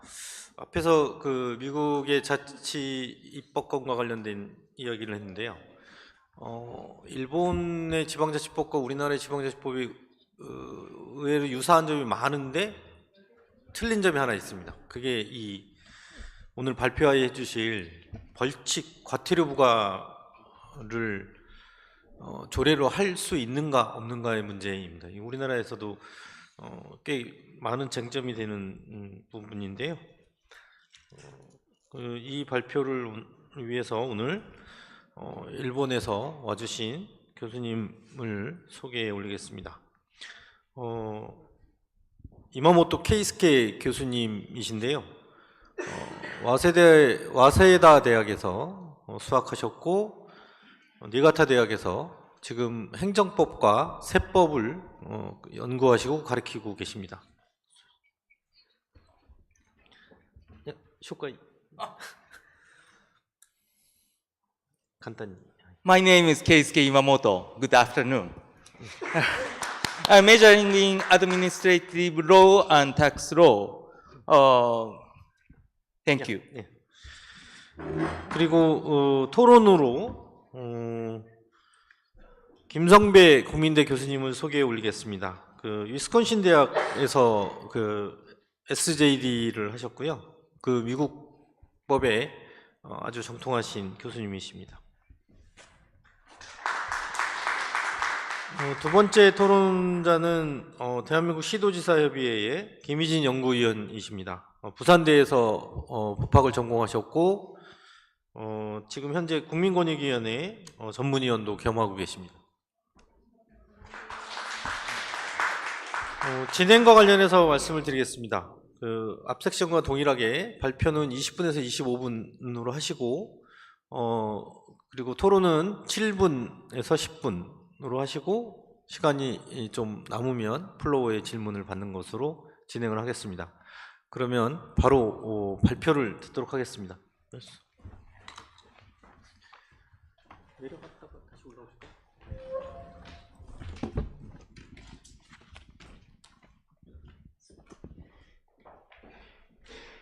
Thank you very much for the opportunity to make this presentation. My name is Keisuke Imamoto from Niigata University. I'm majoring in administrative law and tax law, and my current research focuses on local government finance. My assignment this time is to report on the distribution of legislative authority over fines and penalties between the central government and local governments in Japan. I'd also like to report on how local governments can be involved in the legislative process of the central government and the National Assembly,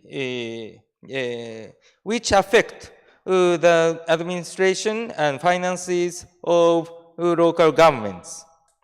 So first, I will explain local legislative authority over fines and penalties.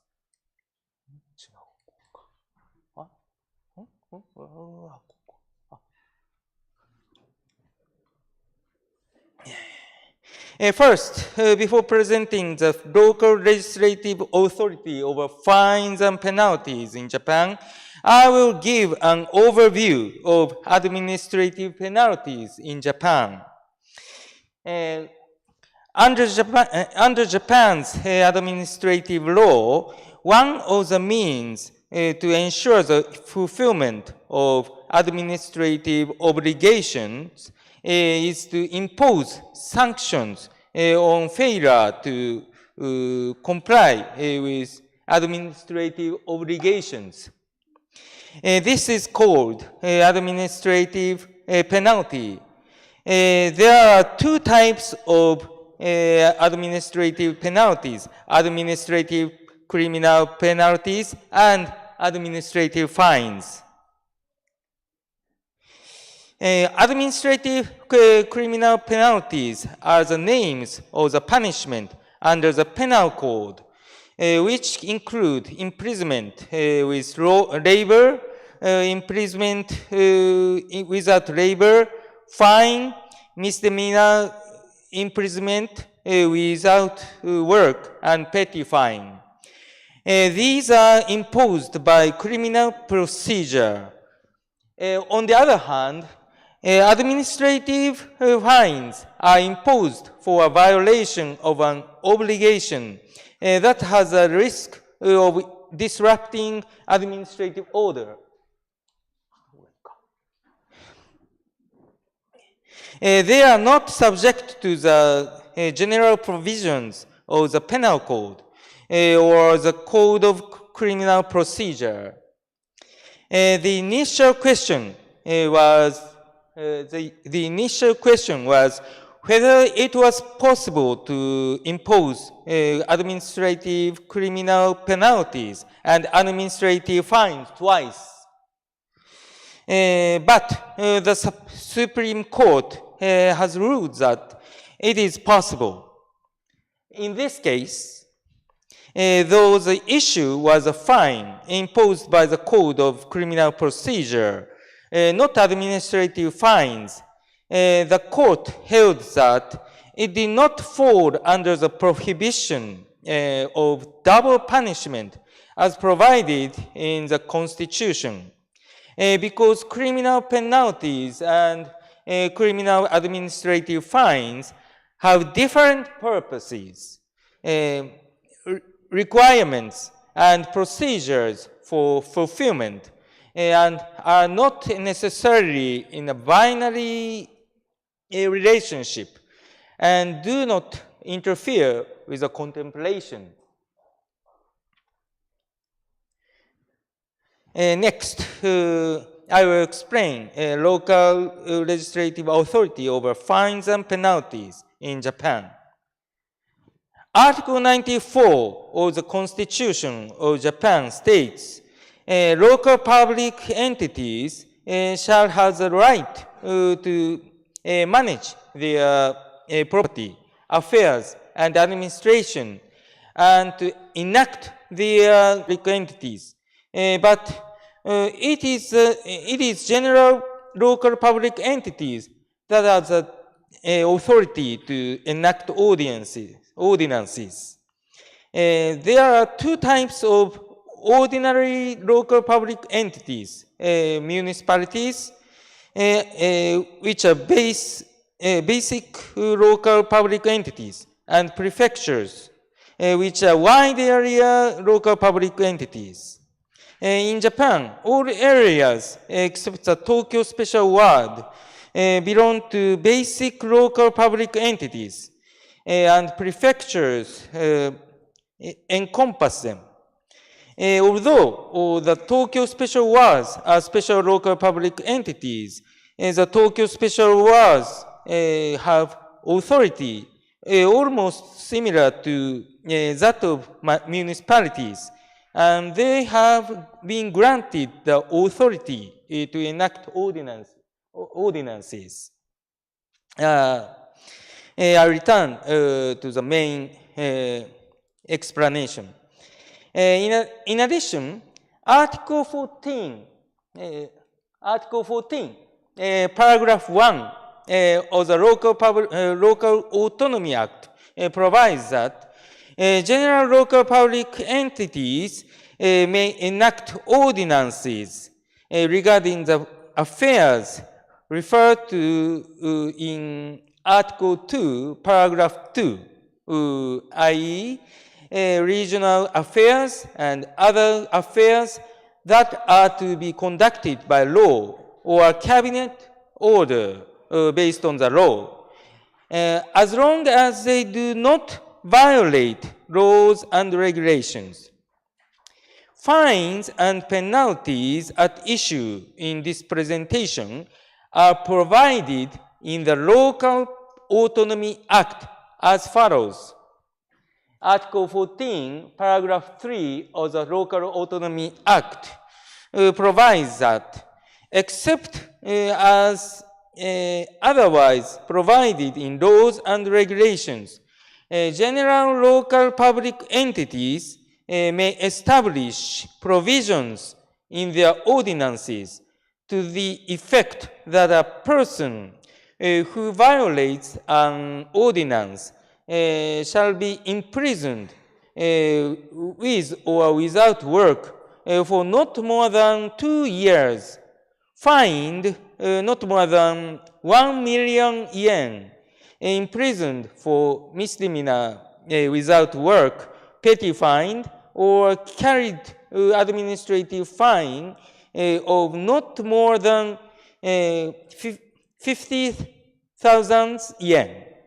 And Article 15, paragraph 2 of the Local Autonomy Act provides that the head of a general local public entity can, except as otherwise provided in laws and regulations, establish a provision in the rules of a general local public entity to impose an administrative fine of not more than 50,000 yen on a person who violates the rules. Administrative fines are imposed by the head of the government, local government, and if they are not paid, they are collected by the procedure when local taxes are delinquent. They have the advantage that they can be imposed simply and quickly because they can be imposed after the head has given an opportunity to explain himself. Prior to the enactment of the so-called Omnibus Act on decentralization, it was not possible to establish an ordinance for the delegation of functions to the executive agency of local public entities by the central government under the instruction and supervision of relevant ministers. So administrative fines imposed independently by the head were excluded from the scope of the ordinance. However, with the enactment of the Omnibus Act on decentralization, the affairs delegated to executive agencies of local public entities by the central government have been abolished, and local public entities can now establish ordinances for all affairs of local public entities. So they can impose administrative fines by ordinance.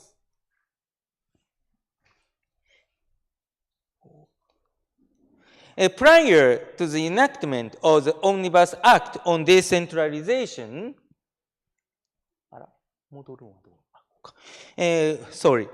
prior to the enactment of the Omnibus Act on decentralization, administrative fines tended to be imposed for violation of administrative obligations, such as violations of notification obligations, and criminal fines tended to be imposed for violations of duties that directly infringe administrative purposes, such as violations of order. But after the enactment of the Omnibus Act on decentralization, administrative fines tend to be imposed for minor violations of obligations, For example, violations of the Littering Prevention Ordinance. Next, I move to Supreme Court's ruling on whether punishment can be imposed by ordinance. Article 31 of the Constitution of Japan provides no person shall be deprived of life or liberty, nor shall any other criminal penalty be imposed, except according to procedure established by law. At the time of the first enactment of the Local Autonomy Act in 1946, it was planned to establish fines by law or not by ordinance. It was not until the 1947 amendment that the ordinance was able to prescribe penalties as it is now. Therefore, at first, the question was whether local public entities can impose penalties by their ordinance, and if they can, whether punishment can be imposed by ordinance without the mandate of the law.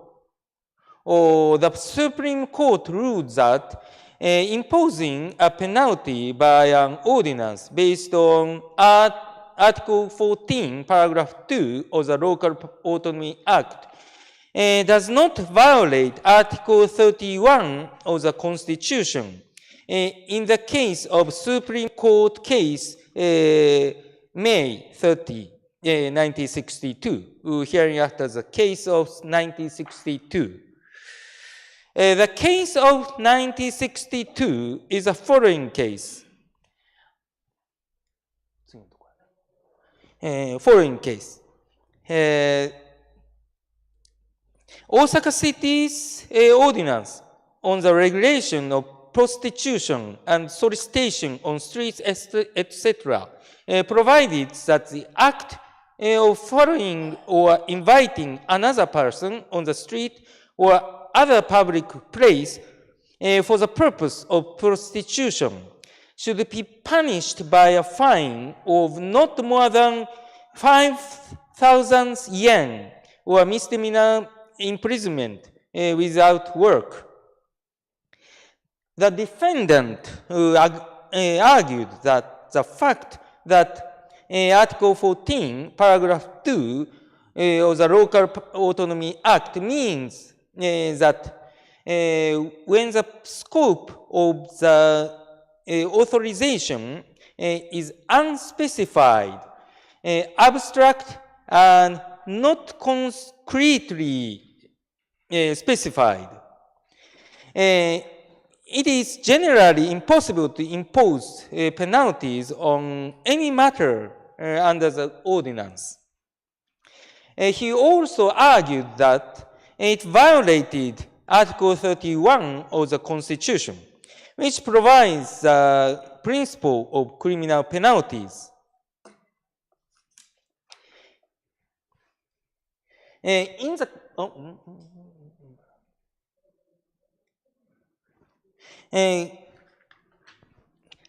court stated as follows. Article 31 of the Constitution does not necessarily mean that all punishments must be determined by the statute itself, but it should be understood that they can be determined by the regulations provided by the authorization of the statute. And this is clear from the proviso to Article 73, number 6 of the Constitution. It goes without saying, however, that the authorization of the statute should not be an unspecified general carte blanche. Incidentally, among the matters provided in Article 2 of the Local Autonomy Act, the matters listed in paragraph 3, number 7, and number 1 are relevant to this case. But these matters are quite specific in content, and the scope of penalties under Article 14, paragraph 5, current paragraph 3, of the same law is limited. Moreover, since an ordinance is a self-governing legislation enacted by a resolution of the Assembly of a local government organized by publicly elected members and is different in nature from an order enacted by the executive branch, but rather similar to a statute enacted by a resolution of the Diet organized by the people, which is composed of publicly elected members of the people. It is reasonable to interpret that the penalty can be prescribed by the ordinance when the authorization of the statute is substantially specific and limited.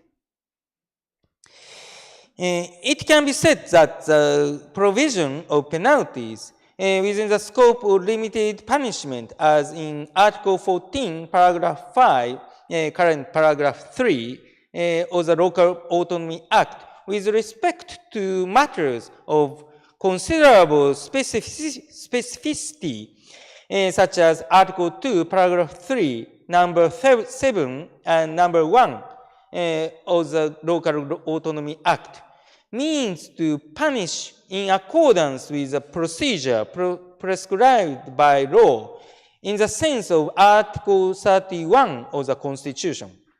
Therefore, the clause of the ordinance in question under Article 14, paragraph 5 of the Local Autonomy Act cannot be said to violate Article 31 of the Constitution. As described above, in the case of 1962, by referring to the debate on the scope of delegation to the order of the statute as to whether punishment can be imposed by the ordinance, the logic was taken that it is legal if the ordinance imposes the punishment within the scope of the law, on the premise that the punishment is imposed only by law. The Supreme Court loosely interpreted on this point, stating that the scope delegating penalties to ordinance by the Local Autonomy Act was sufficient to be quite specific, limited, as to whether the law was authorizing the ordinance comprehensively, because the ordinance is similar to a law enacted by the Diet, unlike an order. Therefore, it is understood that the Supreme Court did not interpret that the power to enact ordinances provided in Article 94 of the Constitution includes the power to set penalties.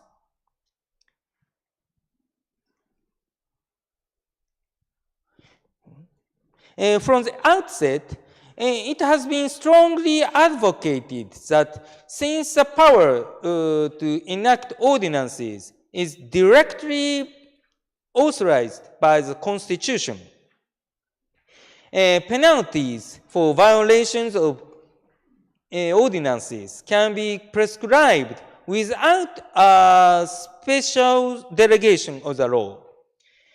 According to this view, penalties for violations of ordinances can be prescribed by ordinances, but the Local Autonomy Act only provides the limit of penalties set by ordinances. In the case of 1962, Judge Tarumi and Judge Fujita stated in their concurring opinions that contrary to the Constitution's provision, the cabinet order cannot include penal provisions in such cabinet order unless authorized by the law, or ordinances may be enacted under the broad limitation of merely within the scope of the law.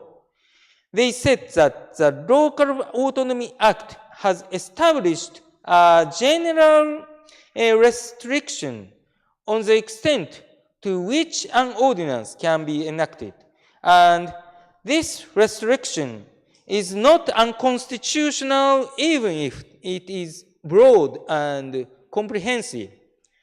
Unlike in the case of delegation to a cabinet order, and that penalties can be provided by ordinance even if there is no mandate of law.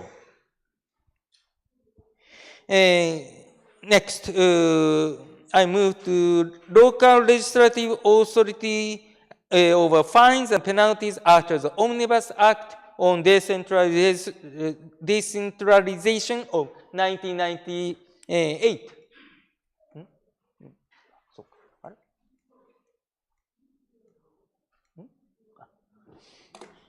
Since the Omnibus Act on Decentralization of 1998 no longer provides an example of the affairs of local governments under Article 2, Paragraph 3 of the former Local Autonomy Act, it became difficult to follow the logic of the ruling of the case of 1962. Article 2, Paragraph 2 of the current Local Autonomy Act simply provides that general local public entities shall handle affairs and other affairs in the region that are to be handled by law or by cabinet order based thereon. And there is no longer provision for examples of local government affairs, which is the basis for the case of 1962, that it is not a carte blanche delegation to ordinances. In the first decentralization reform that began in 1999, the scope of the enactment of ordinances was expanded because the delegation of functions to the executive agency of local public entities by the central government under the instruction and supervision of relevant ministers abolished. In addition, in the second decentralization reform that began in 2010, the scope of the enactment of ordinances was further expanded by reconsidering the mandates and frameworks imposed by statute on local public entities through several revisions. Under these circumstances, it is not possible to take the view adopted by the case of 1962 that a penalty can only be imposed if the ordinance is within the scope of the mandate of the law. Rather, since local public entities which are recognized by the Constitution as governing bodies along with the central government can establish ordinances, it seems reasonable to interpret that local governments can naturally set penalties in ordinances. As a problem today, it has been pointed out that it is difficult to set a means of fulfilling obligations other than administrative fines by ordinance, since it is interpreted that administrative enforcement measures can only be created by law according to the Act on Substitute Execution by Administration. However, it should be noted that since it is substitute execution, however, it should be noted that since it is the public prosecutor's office that prosecutes violations of administrative criminal penalties, the cases in which public prosecutors can prosecute are limited. It should be also noted that administrative fines are ineffective because its imposed party does not pay voluntarily. The cost of compulsory collection will exceed the amount of the administrative fine. Since administrative enforcement measures have been limited by the repeal of the Administrative Enforcement Act after World War II, attention should be paid to the expansion of easy administrative compulsory enforcement. Although the substitute execution of administrations is determined by the ordinance, there is a problem that it is not possible to exclude the obligator from his land or building because the subject is only an alternative act obligation. And there is a problem of cost burden. The next to the recruitment of proposal method in Japan. Another agenda of this time is how local governments can engage with the legislative process of the central government and National Assembly regarding laws and regulations that affect the administration and finance of the local governments. In this regard, I would like to introduce the recruitment of proposal method regarding the relaxation of the mandates and framework for local public entities. In Japan, as part of the reform of the mandates and frameworks imposed by statute on local public entities, the recruitment of proposal method from local public entities regarding the relaxation of mandate and frameworks has been introduced since 2014. In Japan, as part of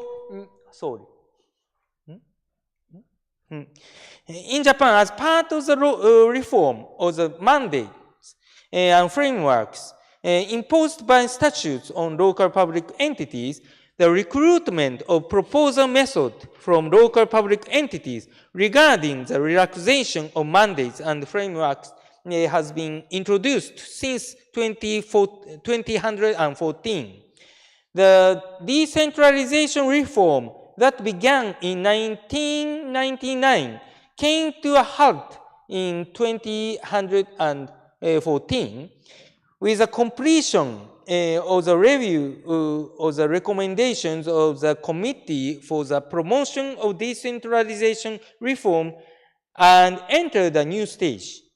According to the Advisory Committee on Decentralization Reform, the mission of decentralization reform is to create independent regions by making use of their individuality. And in addition to tackling existing issues, a recruitment of a proposal method should be introduced. In this method, reform proposals related to the transfer of authority and deregulation to local governments with an emphasis on the initiative and diversity of local governments are recruited. It was also noted that the delegation of authority from central government to local governments is to be carried out uniformly throughout the country in principle, and that if it is difficult to delegate authority uniformly, a hand-raising method in which the authority of the central government is selectively transferred to the desired local governments should be introduced. Amendments were made 9 times from the 5th Omnibus Act to the 13th Omnibus Act. And I move to conclusion. I have described the legislative authority of local governments in Japan regarding administrative penalties and the recruitment of proposals in Japan. In Japan, the authority to impose administrative penalties is not allocated between the central government and local governments, and local governments can impose administrative criminal fines and administrative fines by ordinances and regulations issued by the head of a local public entity within the scope of the statutes. It means that administrative penalties can be provided by ordinance within the scope enacted by the Local Autonomy Act. In addition, in the following cases, the ordinance will be restricted from setting penalties. First, if a statute prohibits or restricts the provision of penalties by ordinance, penalties cannot be provided by ordinance in violation thereof. Second, is the provisions of individual statutes and regulations provides that penalties can be set by ordinance to a certain extent. No other penalties can be prescribed by ordinance. Third, if it is understood that penalties cannot be prescribed in an ordinance from the overall system of statutes and regulations, penalties may not be prescribed in an ordinance. In Japan, it is pointed out that since the methods of ensuring the fulfillment of obligations are limited, it is necessary to find methods other than administrative penalties in the future. That's all for my presentation. Thank you very much.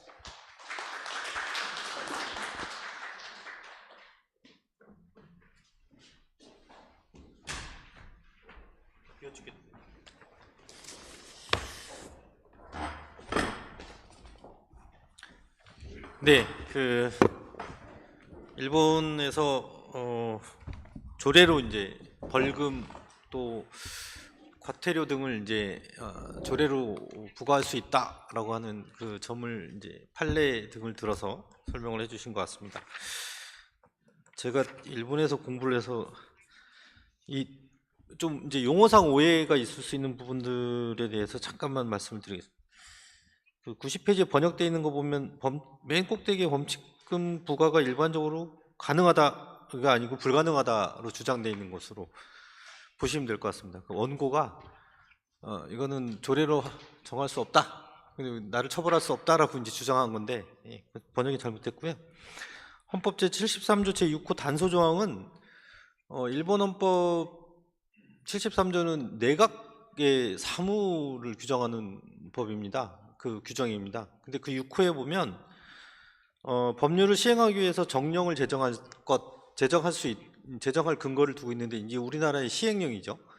근데 단 정령에 즉 시행령에 그 법률의 위임이 있는 경우를 제외하고는 벌칙을 둘 수 없다라는 규정이 있습니다. 이 규정의 반대 해석을 통해서 조례와 정령의 관계를 밝혀서 조례로 벌칙을 둘 수 있다고 해석하고 있는 겁니다. 그래서 그 내용을 조금 아셔야 될 것 같아서. 그리고 일본국 헌법 제31조는 적법 절차 원칙을 규정하고 있는 내용입니다. 그 내용을 조금 더 부연해서 설명을 드리고요.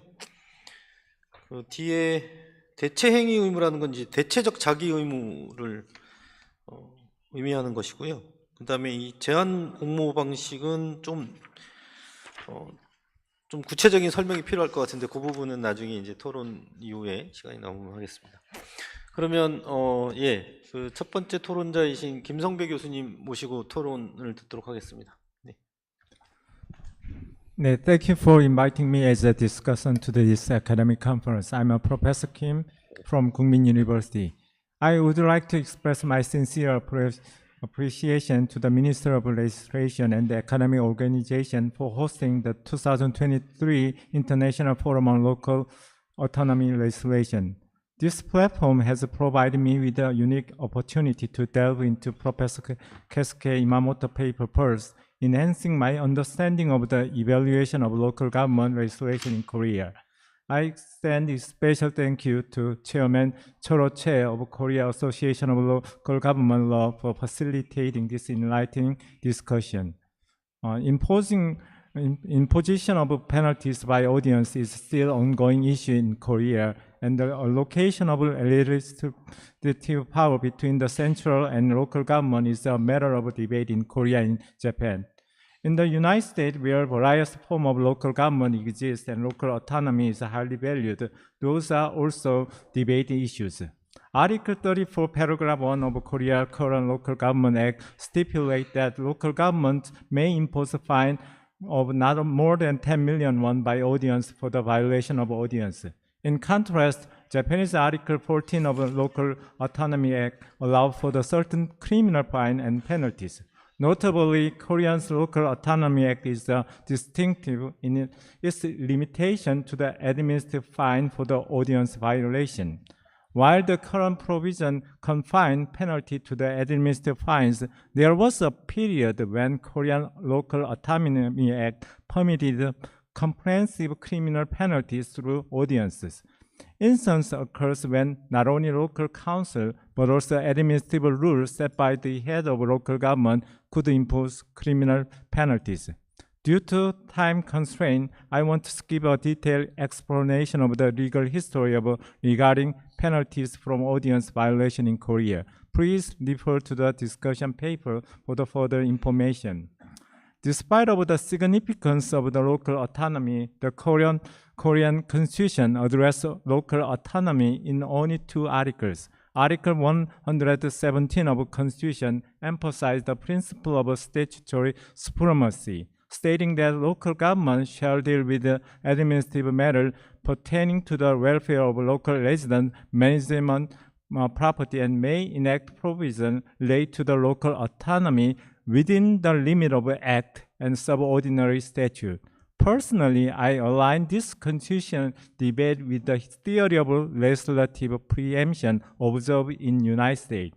Article 28 of Korean Local Government Act currently poses an obstacle to the local self-government development by requiring delegate authority from the law when the determining penalty related to the resident's right or imposing obligation. Scholarly opinion advocating for the active interpretation of law allow local government to independently establish criminal penalty through ordinance reflecting change time exists. However, the majority view of maintaining that imposing criminal penalties through the ordinance is generally impractical, aligning with the current legal interpretation and precedent upholding the principle no punishment without law, nuna pina sine lege, under the Constitution.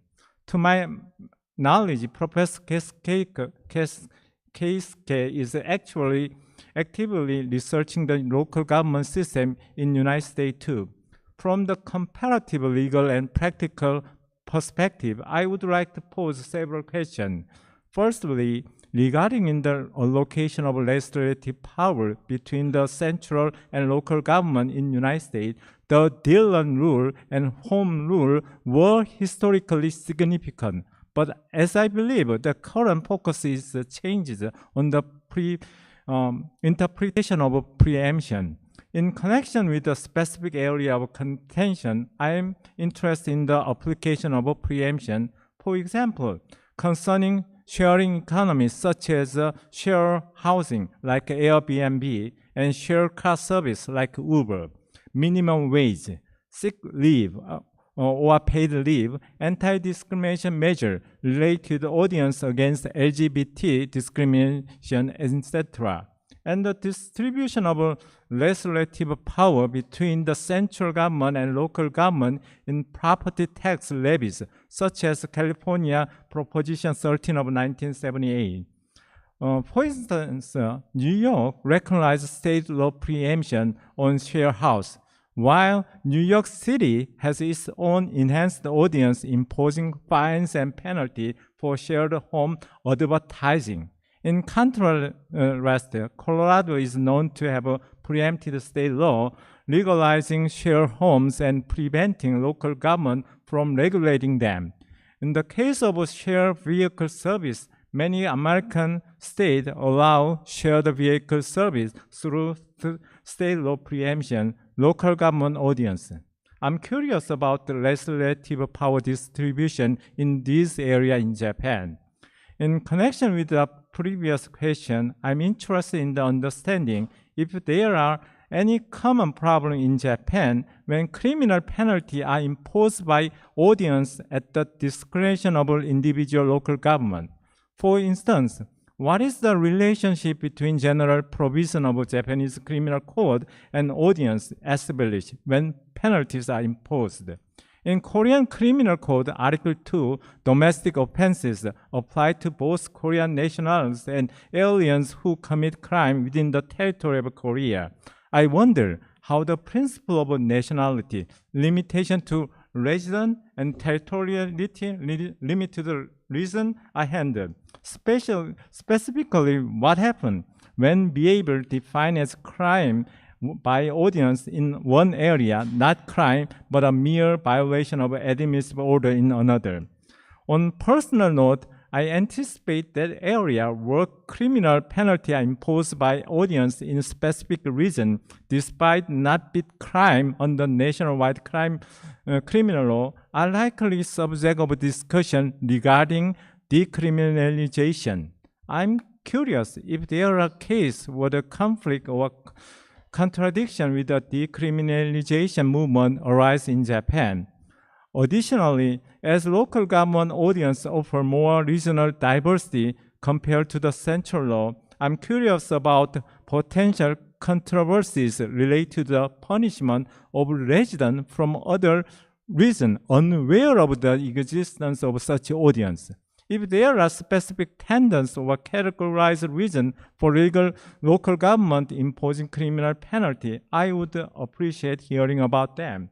Lastly, in the case of U.S., the principle of no penalty without law of Congress, Nuna Finas Sine Lege, which is considered fundamental in the continental legal system, is not embraced. Instead, imposition of penalty based on customary law and legal precedent is acknowledged in United States. In the case of Japan, I believe it was influenced by U.S. law a little more than Korea. It seems to have been influenced by the U.S. more in the process enacting the peace constitution and the post-war legislation. I wonder whether this kind of thinking influenced the reform of the local autonomy legislation and the interpretation of imposition of penalty by ordinance and the revision of local autonomy. Thank you for your attention, and I'm looking forward to fruitful discussion this matter. Thanks. 네, 그리고 바로 김희진 박사님. 네. 네. 안녕하세요. 시도지사협의회 김희진이라고 합니다. 오늘 이마모토 교수님께서 이제 행정벌, 조례 제정권 그리고 적법 절차의 원칙까지 이제 대해서 이제 검토를 해주셨는데 일본에 그래서 이제 지자체 입법 권한과 관련해서 제 개인적으로 많이 공부할 수 있었던 것 같습니다. 그런데 제가 이제 발제문을 제대로 이해했는지는 모르겠지만 우선 제가 이해를 한 대로 질문을 좀 두 가지 질문을 드리는 것으로 이제 토론에 가름하고자 합니다.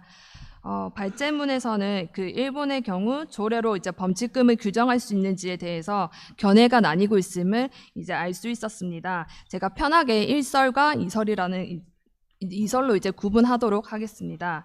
1설은 그 범칙금을 조례로 규정하는 경우 그 조례는 법령의 구체적이고 제한적인 수권을 받았을 때 가능하다라는 것이고, 이설은 조례 제정 권한은 헌법에 의해 직접 위임이 되었기 때문에 법률에 특별한 위임이 없이도 범칙금을 조례로 이제 규정할 수 있다라는 것입니다. 한국의 경우에는 먼저 조례 제정권의 근거를 살펴보면 헌법 117조 1항에 지방자치단체는 법령의 범위에서 자치에 관한 규정을 제정할 수 있다라고 해서 지자체에게 조례 제정권을 보장하고 있습니다.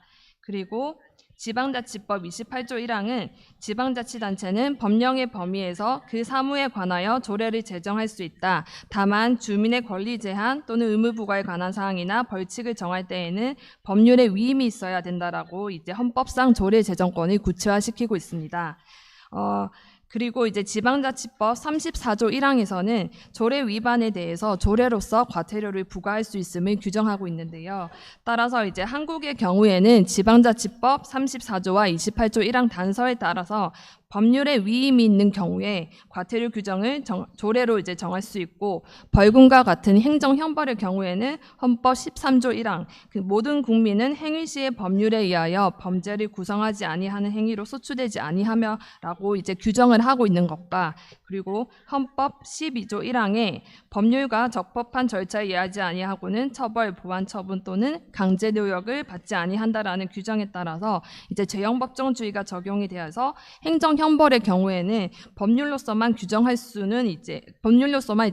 수 있고, 그리고 지방자치법 28조 1항 단서 규정과 같이 법률에 특별한 수권이 없는 한 이제 조례의 행정 형벌을 이제 규정하는 것은 인정되지 않고 있습니다. 즉 한국은 행정 형벌이나 행정 질서벌 모두 이제 법률에 위임이 있어야 조례로 제정할 수 있는데요. 한편 그 일본의 경우에도 헌법 31조에 저는 이제 재형법정주의라고 이제 이해를 했는데, 이제 최한용 박사님께서는 적법 절차의 원칙이라고 하셨지만 우선 제가 이해한 대로 한번 말씀드려보겠습니다. 그래서 일본의 이설에 따르면 법률에 특별한 위임이 없어도 이제 조례 위반에 대한 어떤 범칙금을 규정할 수 있다라는 주장에 대해서 이설과 같이 구체적인 어떤 논거는 무엇인지, 그래서 일본에서는 헌법상 그 94조 조례 제정권과 재형법정주의의 관계를 어떻게 판단을 하고 있는지 이제 질문을 드립니다. 한국은 이제 법률에 근거가 없이 제정할 수 있는 그 조례 사항은 어떻게 보면은 급부 행정 정도에 대해서만 이제 조례를 제정할 수 있는데요. 만약 그 한국에서도 이설과 같이 그 이제 판단을 할 수 있다라고 한다면 그 조례 제정권의 범위가 매우 넓어질 것이고, 그리고 지방자치법 28조 1항의 단서 규정도 삭제할 수 있지 않을까 생각합니다. 그리고 두 번째는 그 지자체의 중앙정부 및 국회 입법 과정의 참여 방안으로서 교수님께서는 지방 공공단체의 위임 및 체계 완화에 관한 일본의 제한 모집 방식을 이제 설명을 해주셨습니다. 그 일본의 제한 모집 방식은 일률적 권한 위임이 어려운 경우 이제 희망하는 지자체에게 중앙정부의 권한을 선택적으로 이양하는 거수 방식이라고 이제 설명을 해주시면서 현재는 이제 13차 이제 지방분권 일괄법까지 개정이 이루어졌다라고 말씀을 해주셨습니다. 한국의 경우에도 일본의 사례와 유사하게 2020년 1월에 지방 일괄 이양법을 최초로 통과시켰는데요. 다만 이제 한국의 경우에는 일본의 경우와는 달리 중앙정부의 권한을 개별 지자체에게 선택적으로 이양을 하는 것이 아니라 전체 이제 지자체에게 일률적으로 이양하는 것이었습니다. 그래서 따라서 일본의 이런 제한 모집 방식에 의한 지방분권 일괄법은 어떻게 보면은 한국에서는 그 차등분권과 그런 논의와 이제 대응시킬 수 있다라고 생각이 되는데, 차등분권이라는 것은 각 지자체별로 그 자치 능력에 대응하는 수준의 자치권을 부여받을 수 있고 또 그렇게 부여받아야 한다라는 것을 이제 의미합니다. 즉 모든 지자체에게 같은 정도의 권한을 이양하는 것이 이제 이양하는 획일적인 분권화를 추진하는 것이 아니라 지방자치단체별로 주민들의 그런 자치에 대한 어떤 의식, 능력, 그리고 의지, 그리고 자치단체의 재정 능력이나 행정 능력 등에 따라서 차이가 있음을 근거로 해서 같은 수준, 그 같은 계층의 지자체라고 하더라도 그 자치 능력에 따라서 각각 분권화된 수준의 차등화를 이제 차등화하는 제도를 의미하는 개념이라고 할 수 있습니다.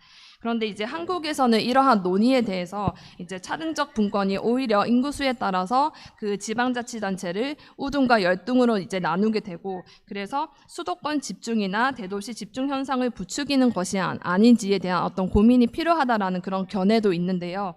그래서 일본에서는 이러한 제한 모집 방식으로 인해서 나타나는 어떤 문제점이나 일본의 어떤 상황 등에 대해서 이제 말씀을 해주시면 감사하겠습니다. 네, 이상 토론을 마치도록 하겠습니다. 감사합니다. 네, 우리 이마모토 교수님 여기 올라오시기 전에 구글 번역기를 사용하셔갖고 이 토론문을 전체적으로 다 이해하시고 계십니다. 그래서 질문 내용도 다 충분히 이해하고 계신 걸로 알고 있습니다. 답변 부탁드리겠습니다. Thank you for comment to me.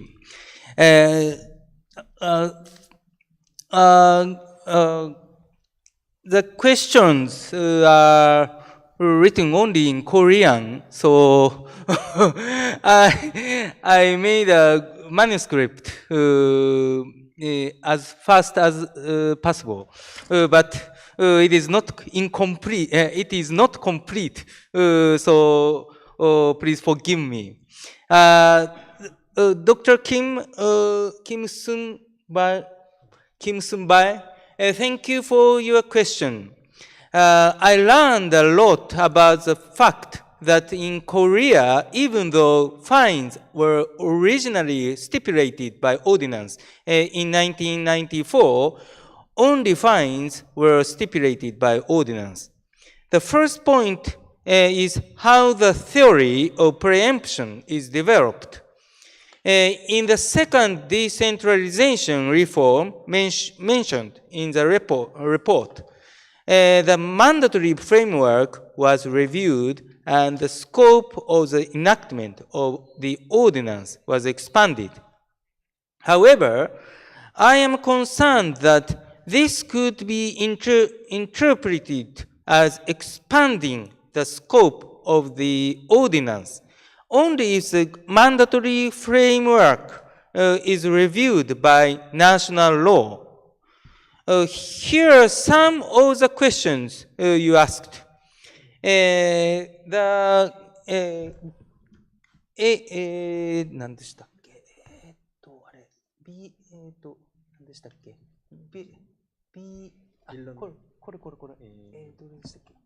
First. Airbnb. Okay. First, Airbnb.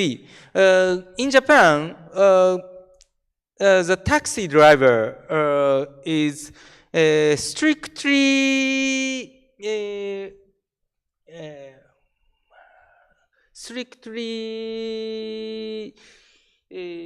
protected by taxi driver's license. And after COVID-19, the taxi drivers reduced, but the sightseeing passengers are increasing. So it is a problem that the taxi driver are not enough. So the 何でしたっけ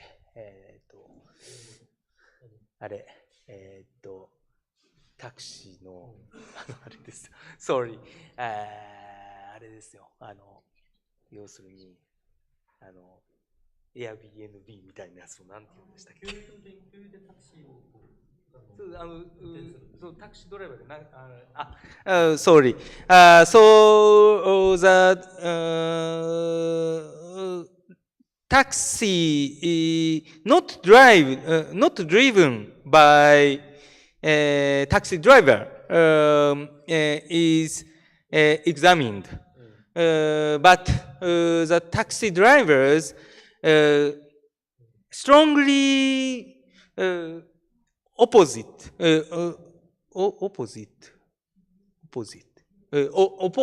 strictly opposed, strongly opposed to that movement. Okay. And second is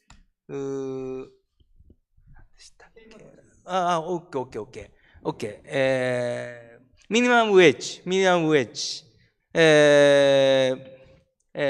I move to the minimum wage.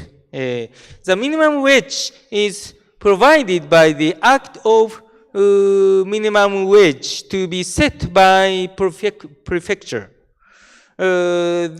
Therefore, it will be higher in Tokyo and other areas and lower in rural areas. Some people see this as a problem. And third is sick leave and paid leave. Oh, okay. Sick leave, paid leave are provided in the national law and are not provided by ordinances in Japan. And anti-discrimination measures, anti-discrimination measures are also provided in the national law, and they cannot be provided in ordinances. And the distribution of legislative power, tax levy.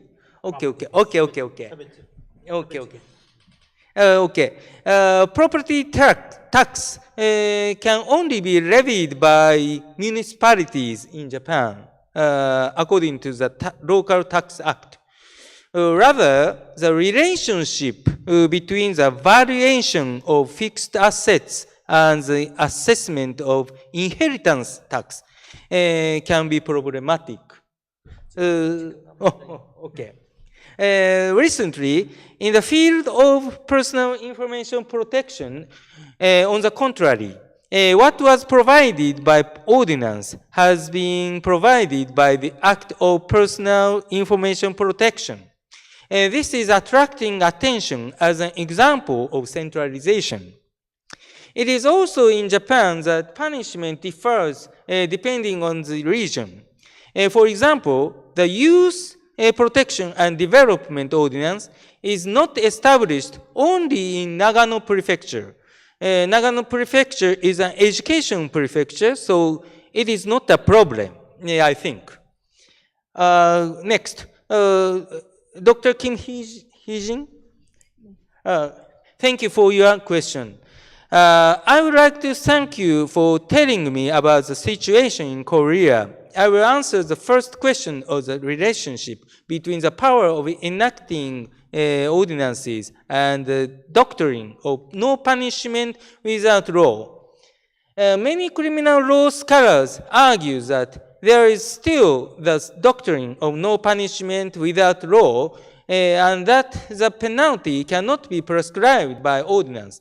However, now that the scope of enactment of ordinances is expanding, I think that few people would object to prescribing penalties in ordinances within the scope provided by the Local Autonomy Act. Next, I will move to the second question. Originally, it was intended to delegate authority uniformly to Japan. But since there is a large difference in the physical strength of basic local governments, the recruitment of proposal method has been adopted. In connection with this, the merger of municipalities has been promoted in Japan, but it has not been actively promoted recently. This is due to a rapidly declining population and a declining birth rate and aging population. In other words, it is becoming difficult to maintain municipalities with a full set of powers. Cooperation between municipalities is currently underway, However, by promoting cooperation among municipalities, municipalities with less authority will appear.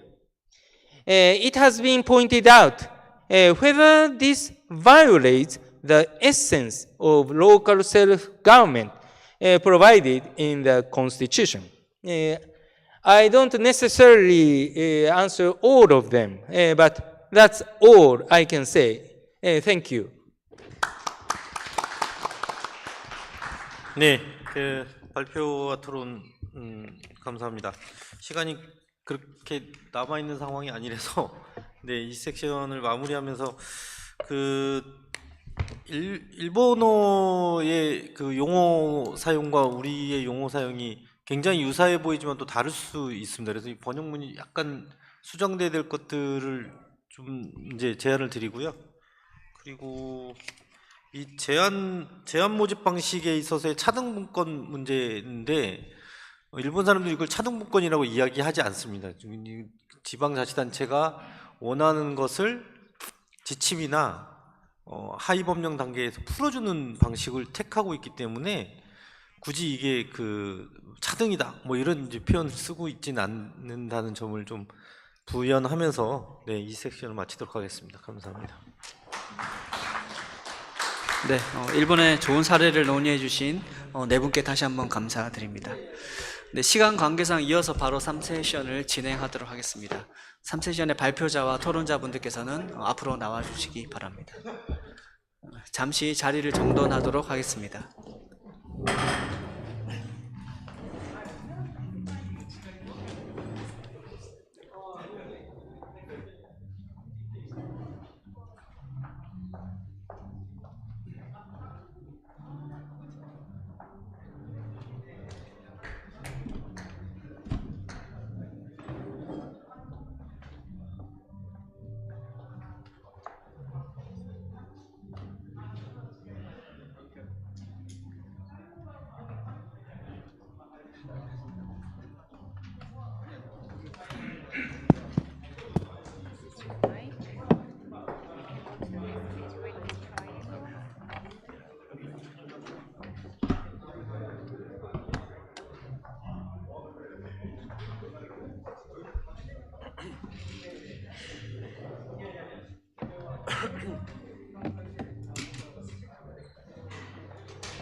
Ich bin Kim. Hallo, Kingdom Charlie. Ja. Das freut mich sehr. Freue mich. Sie sprechen auch Deutsch. Das ist halt toll. Viele Leute, die Deutsch können. Ich habe 1990er Jahre in Tübingen bei Professor Bittner promoviert. Bittner, das ist ja schön, ja. Das ist mein Landeskarte. Ja, vielen Dank. Ja. Oh, Dankeschön. Ja, Herr Bittner ist inzwischen ja auch im Ruhestand. Aber, ja, ein sehr netter Kollege. Ach, ja, ich habe nicht gemerkt. Okay, das ist ein deutscher Wort. 내가 etwas gekürzt. 가능해. 우리 일단 나가요.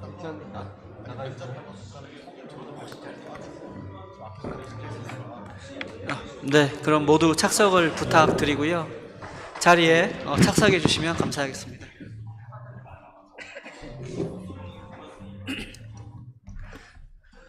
네, 그럼 마이크를 3세션 좌장이신 홍성기 교수님께 넘기도록 하겠습니다.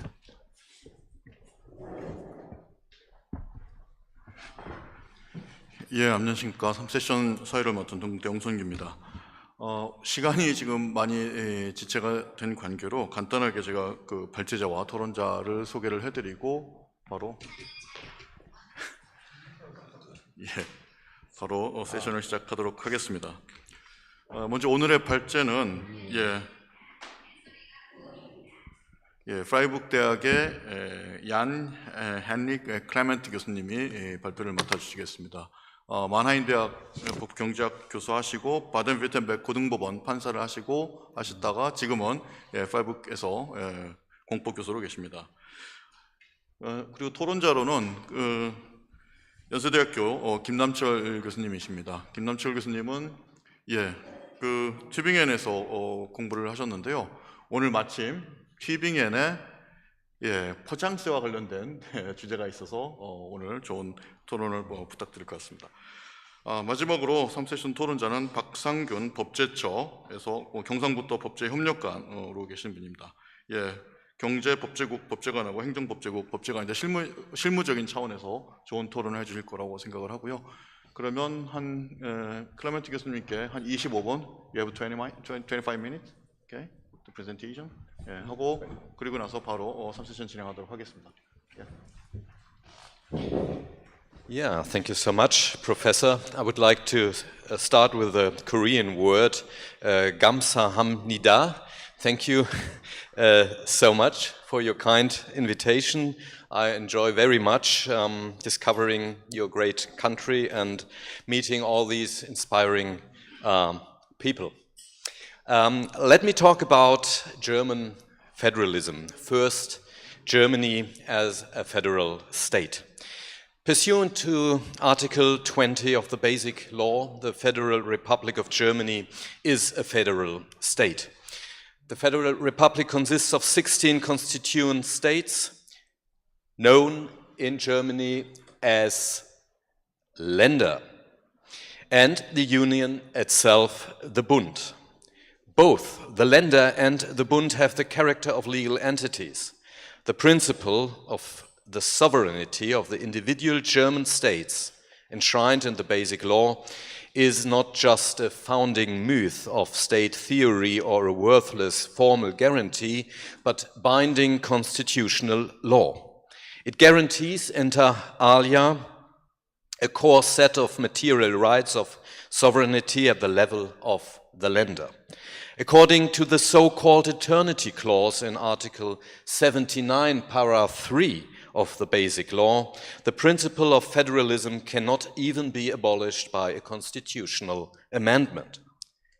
In legal, no, that's the wrong direction, I'm sorry. In legal practice, federalism means that state power, meaning legislative, executive, and judicial powers, must be divided between two levels of state authority, namely the federal level and the level of the Länder. Federalism is therefore an extremely complicated matter. I would estimate that if Germany were not a federal republic but a unitary state, the scope of the Basic Law would be decreased by a third. Article 30 of the Basic Law enshrines the principle that the exercise of all state powers and the discharge of state functions is a matter for the Länder, except as otherwise provided for or permitted by the Basic Law. This rule applies to all three types of state power and therefore also to legislation. Admittedly, this principle is primarily a formal and systematic one without any tangible substantive content. The operative provisions are contained elsewhere in the Basic Law. In Article 72 at SEC, the legislative powers are divided between the federal government and the federal states. Article 82 at SEC deal with the execution of federal laws, which is primarily the responsibility of the Länder and not of the federal government. The financial constitution governs the allocation of authority to make tax law and distributes sovereignty over revenue. The dualism of federal and state governments is complemented by self-governing bodies with their own competencies and the right not to suffer interference by the federal state or the federal government in the exercise of these competencies. This applies in particular to municipalities to which the Constitution grants the right to manage their own local affairs. Second, federalism as a learning constitution. Federalism is a kind of vertical separation of powers. It protects the freedom of citizens and thus complements fundamental rights. At the same time, federalism represents a commitment to decentralized local decision-making. Federalism enables a competition of ideas, a political selection process. It allows for different forms of democratic legitimacy. The diversity of the federal system was particularly evident during the coronavirus pandemic. In Germany, the pandemic was tackled from the bottom up. In the early stage of the pandemic, the administrative act, Verwaltungsakt, experienced a renaissance in the form of the so-called general decrees, Allgemeinverfügungen. The general decrees were issued at the local administrative level, meaning by districts and municipalities. The state was able to act at this level before the Länder and the federal government could. Later, the fight against the pandemic moved to the level of the state governments, which used the instruments of statutory orders, Rechtsverordnung. When the call for uniform national rules finally became louder in the late stage of the pandemic, contact restrictions and other measures were finally enshrined in federal law. For all its advantages, promoting the German model of federalism is not always an easy task, even in Germany itself. This has nothing to do with the complexity of the legal regulations, but rather with the fact that federalism inevitably also means diversity. Diversity of opinions, diversity of solutions, and diversity of results. Too much diversity has always been somewhat suspicious to the Germans, who only achieved their national unity in 1871, comparatively late by European standards. Thus, federalism will always have opponents who do not necessarily express their rejection openly, but who are suspicious of any form of diversity and for whom nothing is more important than uniform rules and uniform living conditions all over the country. Nevertheless, federalism is part of Germany's DNA from a constitutional but also from a cultural and historical perspective. Whether there is anything Korea can learn from German federalism is a question that only Korea can answer itself. I have heard that some in Korea are considering setting up a second chamber along the lines of the Federal Council. For Germany, I can say that the historical influence of federalism probably facilitated the 1989 revolution against the East German central government, and that the re-establishment of federal structures after 1990 was an important factor in building a stable state in the post-communist era. In a country's political debate on the advantages and disadvantages of federalism, it may also be helpful to recognize that the decision for or against federalism is not an absolute one. Federalism, designed well, is a system that constantly learns and adapts to expectations. The German political system can be described as a constant struggle between federal and centrifugal forces, checking and balancing each other. This dialectic is reflected in the constitutional legal system. For example, permitting the federal state to legislate in furtherance of uniform living conditions on the one hand, and requiring the resolution of issues at the lowest possible level of government, principle of subsidiarity, on the other. Thus, opting for a federal system does not necessarily mean weakening state authority or losing coherence and unity. I would like to illustrate this with the example of the distribution of legislative powers. It will be shown that the allocation of legislative powers to the lender in no way means that the lender will henceforth go their separate ways in the area in question. There are numerous finely woven instruments that preserve the unity of the German legal system. Third, German federalism in the legislative field.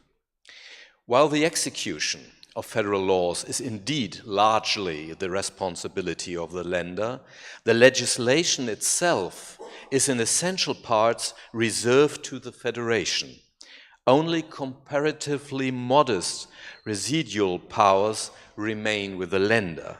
These include, in particular, education law, schools, universities, general security law, and media law, as far as media content is concerned. It is often criticized that the creeping loss of legislative powers threatens the existence of the state parliaments and thus of the states themselves. The federal states have tried to resist the trends towards unitarization and Europeanization, but only with modest success. Even where the federal states have legislative powers, they often coordinate politically with each other and thus arrive at uniform or at least very similar solutions. A further unifying effect may result from the content of the basic law, which is also binding on the power of the federal states. The Federal Constitutional Court, for example, has developed a large number of provisions restricting creative freedom in the field of media law from the fundamental right enshrined in Article 5, Para 2 of the Basic Law. Other examples are university law, heavily predetermined by the guarantee of academic freedom, and data protection law.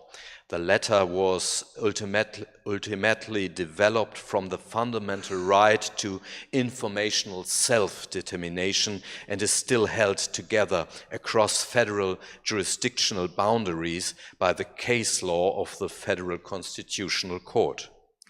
Even this brief overview makes it clear that there are strong centrifugal forces at work in the German political system. Nonetheless, there is a longing for unity and cohesion that is reflected in the basic law. Let me illustrate this with two decisions. The first comes from the Federal Constitutional Court, Bundesverfassungsgericht, and dates back to 1998. This decision represents the centrifugal forces in the German system because it derives from the basic law an unwritten legal principle with anti-federal tendency. In German, we call this principle the Gebot der Widerspruchsfreiheit. As many concepts of our law, it is a very difficult term to translate into English. I will speak here of a principle of legal coherence. The term does not mean that in a federal system a legal rule must be enacted on a constitutional grant of authority and must not be in direct conflict with a higher ranking legal rule. These are two requirements that are self-evident and have never been called into question.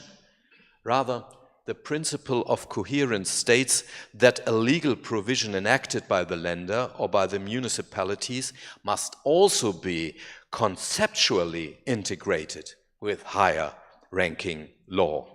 That is, the empirical effects of compliance with the legal provision enacted by the lower ranking entity must not conflict with the political intentions of the higher ranking law.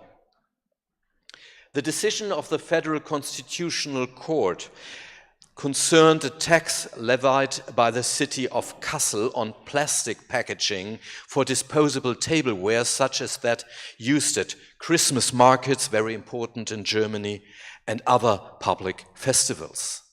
In the statute, the city of Kassel stipulated that a tax must be paid on non-reusable packaging and non-reusable tableware if food and drinks are sold in it for consumption on the spot. This was a local consumption and expense tax for which the federal states are competent to make legislation. The federal states, who are granted the legal authority to make tax law by the basic law, may delegate such power to the municipalities. This has been done in most German states in the respective laws on municipal taxation. However, the main purpose of the packaging tax imposed by the city of Kassel was not to generate revenue, but rather to help reduce packaging waste.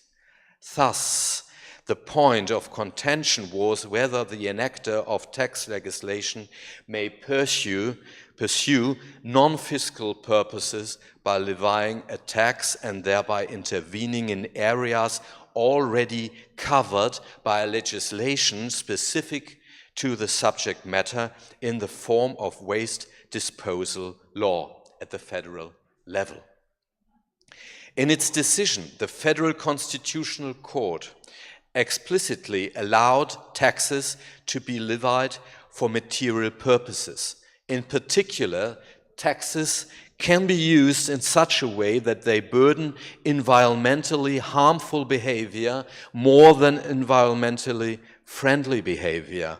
Moreover, tax rules having such a steering effect in an extra fiscal area require no additional legislative grant of authority.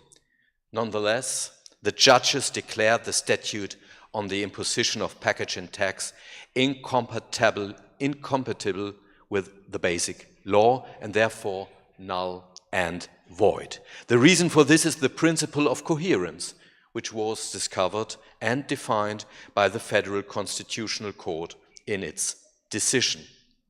To quote the Federal Constitutional Court itself, a legislative enactment, translation is different now here in my text than it is here on the presentation. I quote the Federal Court, a legislative enactment based on a grant of authority to make tax law may not contradict the overall concept or an individual provision of legislation enacted on a grant of authority to materially legislate on the particular subject matter.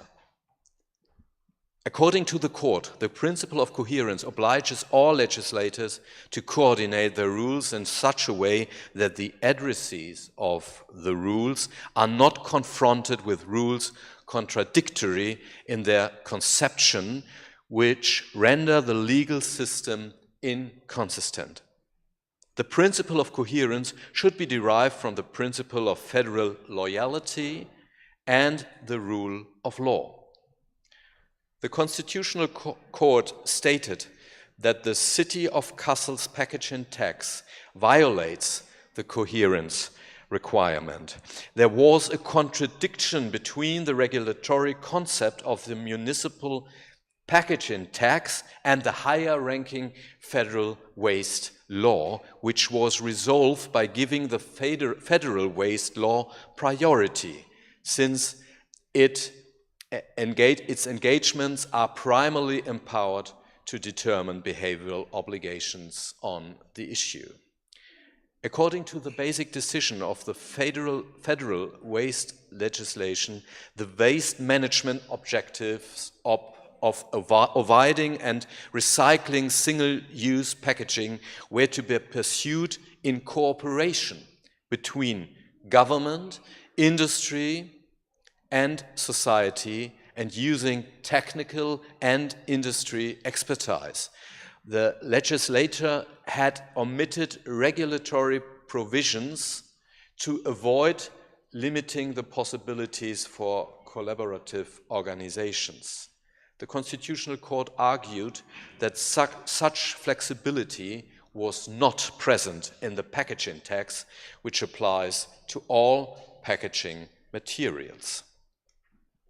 The second decision is from 2023 and comes from the Federal Administrative Court. Although it does not directly contradict the decision of the Federal Constitutional Court, it came to a different conclusion in a similar case. As a result, the decision of the Federal Administrative Court strengthens the legislative powers at the municipal level. It therefore represents the centrifugal forces in the German system. In the previous instance, the Administrative Court of Baden-Württemberg had ruled that a local packaging tax of the city of Tübingen was invalid due to its violation of the coherence principle. The tax was levied on non-reusable packaging and tableware if foods and drinks are sold in them for immediate consumption on site or as a takeaway dish or drink. This pertained inter alia to hot food and beverages served at public festivals, scoops of ice cream from ice cream parlors, salads with dressing and cutlery, and takeaway drinks. The tax rate was 50 cents for each disposable beverage and food package and 20 cents for disposable cutlery. The tax rate per single meal was limited to a maximum of €1.50. It is easy to see that the tax levied by the city of Tübingen was very similar to the tax levied by the city of Kassel, which was declared null and void by the Federal Constitutional Court 25 years ago. Accordingly, the Administrative Court of Baden-Württemberg had based its decision solely on the previous ruling from Karlsruhe, affirming that the packaging tax was unlawful due to its non-compliance with both the general idea and specific provisions of the Closed Substance Cycle and Waste Management Act, meaning the federal law, and as well the Packaging Act, another federal law. The Federal Administrative Court clearly disagrees with this assessment. The basic concept of German waste legislation had changed since the decision of the Federal Constitutional Court from 1998. According to the court, the principle of cooperation between the state and the private actors that the Federal Constitutional Court derived from the federal law no longer exists today. The Federal Closed Substance Cycle Act of February 2012 and the Packaging Act pursued the goal of waste prevention, which means that the local packaging tax of the city of Tübingen is in line with the overall concept of waste law. The coherence requirement, which demands a contradiction-free legal system, does not prevent this piece of municipal legislation. Thus, the Federal Administrative Court is not questioning the legal standard developed by the Federal Constitutional Court as such. Rather, it applies the coherence principle, but arrives at a different conclusion in its interpretation of the specific waste law from the Administrative Court of Baden-Württemberg and from the Federal Constitutional Court itself. In my eyes, it is not entirely clear whether German waste legislation has really changed significantly since 1998. Then as now, the prevention of waste took priority over the recovery and disposal of law. And then as now, however, this legal priority is only enforced with comparatively weak, rather symbolic rules. The rules on the so-called product responsibility of manufacturers introduced by the federal government at the level below the statutory law are decisive. These rules have certainly been expanded since 1998. However, there is no recognizable fundamental change in principle. In practice, the effect of the regulation on product responsibility continues to fall short of expectations. Empirical surveys have shown that environmental compatibility still does not play a central role in product development and is at a disadvantage in the event of conflicting objectives such as product functionality. However, it is true that the more recent legislation, which is influenced by European directive, increasingly also contains requirements for the design, production and distribution of products aimed at waste prevention.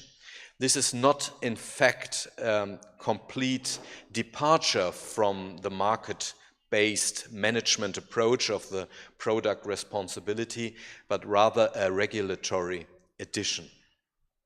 In my view, even in 1998, it was not possible to take the regulatory concept of cooperation from the waste legislation and make it a strict legal standard. Moreover, the existence of a constitutional principle of coherence is also doubtful, since the Constitution, by distributing legislative powers between the federal and state governments, inevitably accepts differences. The Federal Administrative Court acknowledges that the criticism of the coherence principle that has been raised in legal literature is understandable. However, due to the extended res judicata effect of Section 31 of the Federal Constitutional Court Act, it considers itself bound by the Karlsruhe decision. This brings me to the end. The decisions of the highest German courts discussed here are an example of how German federalism works.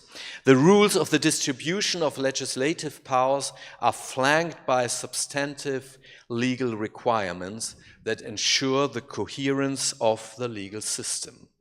Federalism thus proves to be a learning system that can be constantly rebalanced with centripetal forces.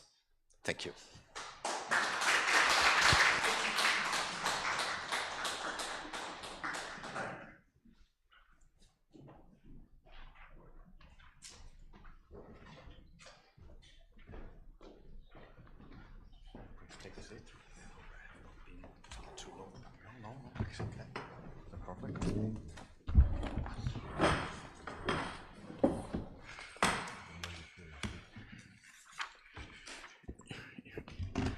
예, 클라멘트 교수님께서는 그 독일의 연방제에 대해서 간단하게 언급을 하셨었고, 연방제가 갖고 있는 장점, 그다음에 연방제가 갖고 있는 한계에서 얘기를 해주시면서 양자 간의 균형에 대해서도 이제 언급을 해주셨습니다.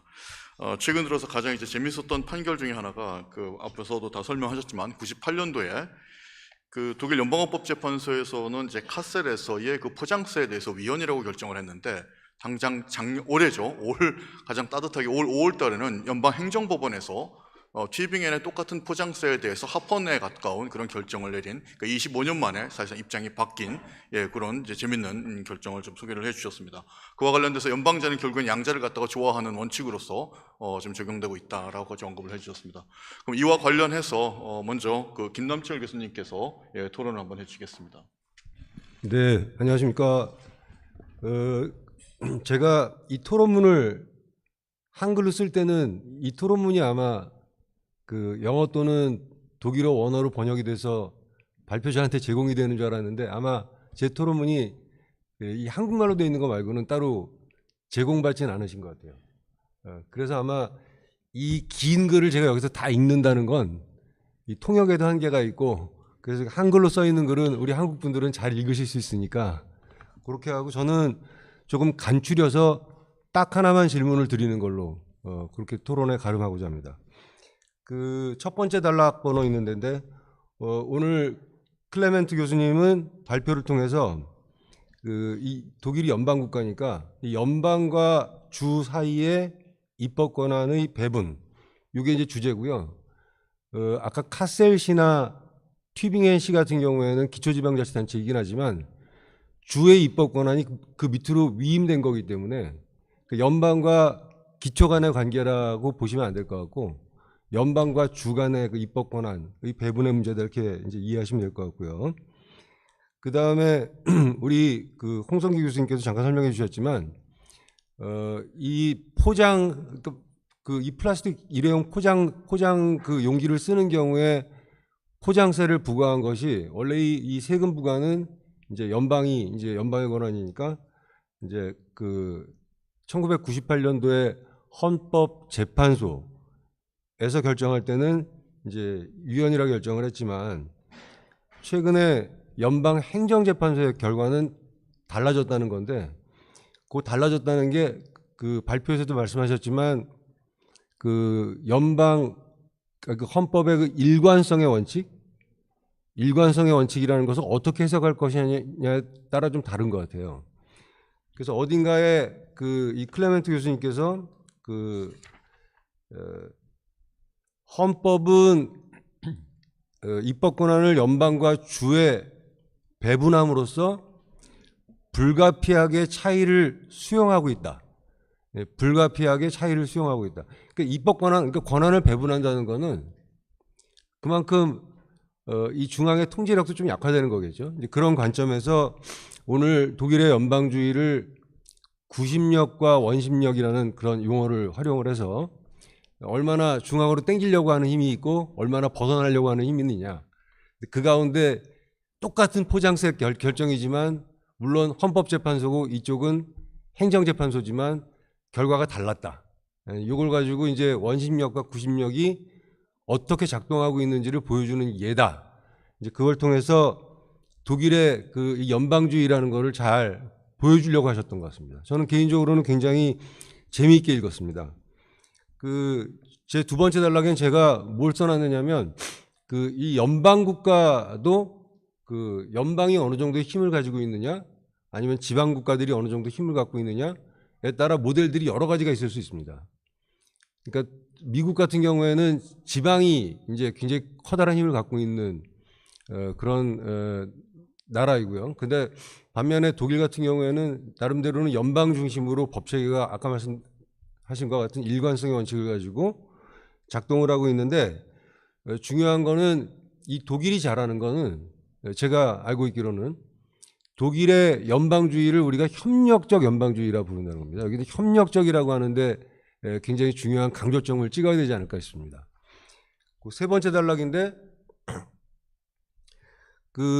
클레멘트 교수님이 발표문에서 그러니까 서독 시절에도 이미 이 연방주의는 잘 정치적으로 정착이 되었었지만 동서독이 통일된 이 통일 독일의 경우에도 그러면서 통일 독일이라고 하는 새로운 나라를 건설하는데 수립하는데도 이 연방주의 독일의 이 협력적 연방주의 시스템이 정치적 안정에 큰 기여를 했다 이렇게 말씀하셨거든요. 그러니까 제 질문은 이제 딱 하나인데요. 우리나라는 지금 단일 국가고 현재 우리는 독일과 같은 경우처럼 뭐 예를 들면은 연방과 주간 그러니까 이 중앙 국가와 지방자치단체 간의 입법권을 배분한다든지 그다음에 국가는 법률을 만들지만 지방이 법률을 시행한다든지 예? 예를 들면은 독일의 연방 참사원이라든지 이런 규정이 없거든요. 우리나라는 단일 국가니까. 그래서 우리나라가 연방 국가로도 갈 수 있지만 단일 국가를 유지하는 경우에도 이와 같은 독일의 협력적 연방주의에 해당되는 이 제도들을 우리가 단일 국가를 유지하면서도 헌법 개정을 통해서 얼마든지 규정할 수 있지 않느냐 하는 게 제 개인적인 생각이고요. 이미 잘 아시는 것처럼 우리나라는 헌법 개정을 한번 기회를 놓쳤고요.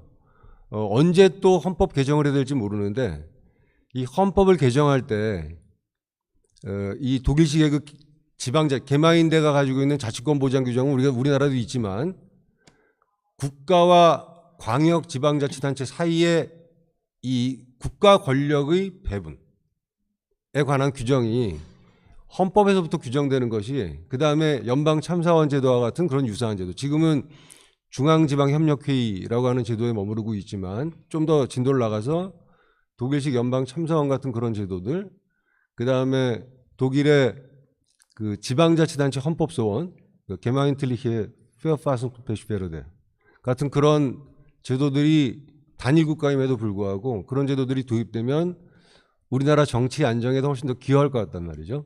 근데 우리나라는 그 이 개헌론에 대해서 논의가 있는데, 물론 클레멘트 교수님께서는 그 발표문에다가 우리나라가 연방국가로 갈 거냐 하는 거는 우리의 선택 문제다. 그러니까 독일 사람이 해줄 수 있는 얘기는 아니다 이렇게 말씀하셨지만, 그래도 현재 단일 국가보다는 그런 연방제적인 요소를 헌법에서부터 규정하고 있는 그런 국가 체제로 가는 것이 훨씬 더 정치적 안정에 도움이 되지 않을까. 거기에 대해서 어떻게 생각하시는지 같이 한번 논의해 보고 싶습니다. 토론을 마치겠습니다. 예, 고맙습니다. 그럼 다음 박상균 법제협력관님께서 역시 좀 간결하게 토론 부탁드리겠습니다. 네, 경상북도 법제협력관 박상균입니다. 교수님께서 발자하여 주신 그 독일의 중앙과 지방 정부 간의 입법 권한 분배와 관련해서 저는 좀 그 중앙과 지방의 재정 부담에 따른 입법 권한 배분에 대해서 좀 더 살펴보았으면 하는 의견입니다. 그래서 일단 현대사회 국가에서 여러 가지 과제로 자금이 필요할 수밖에 없고, 국가의 권한과 활동 영역이 국가가 어느 정도의 재정 자금을 처분할 수 있는가에 따라 달려 있게 되는데요.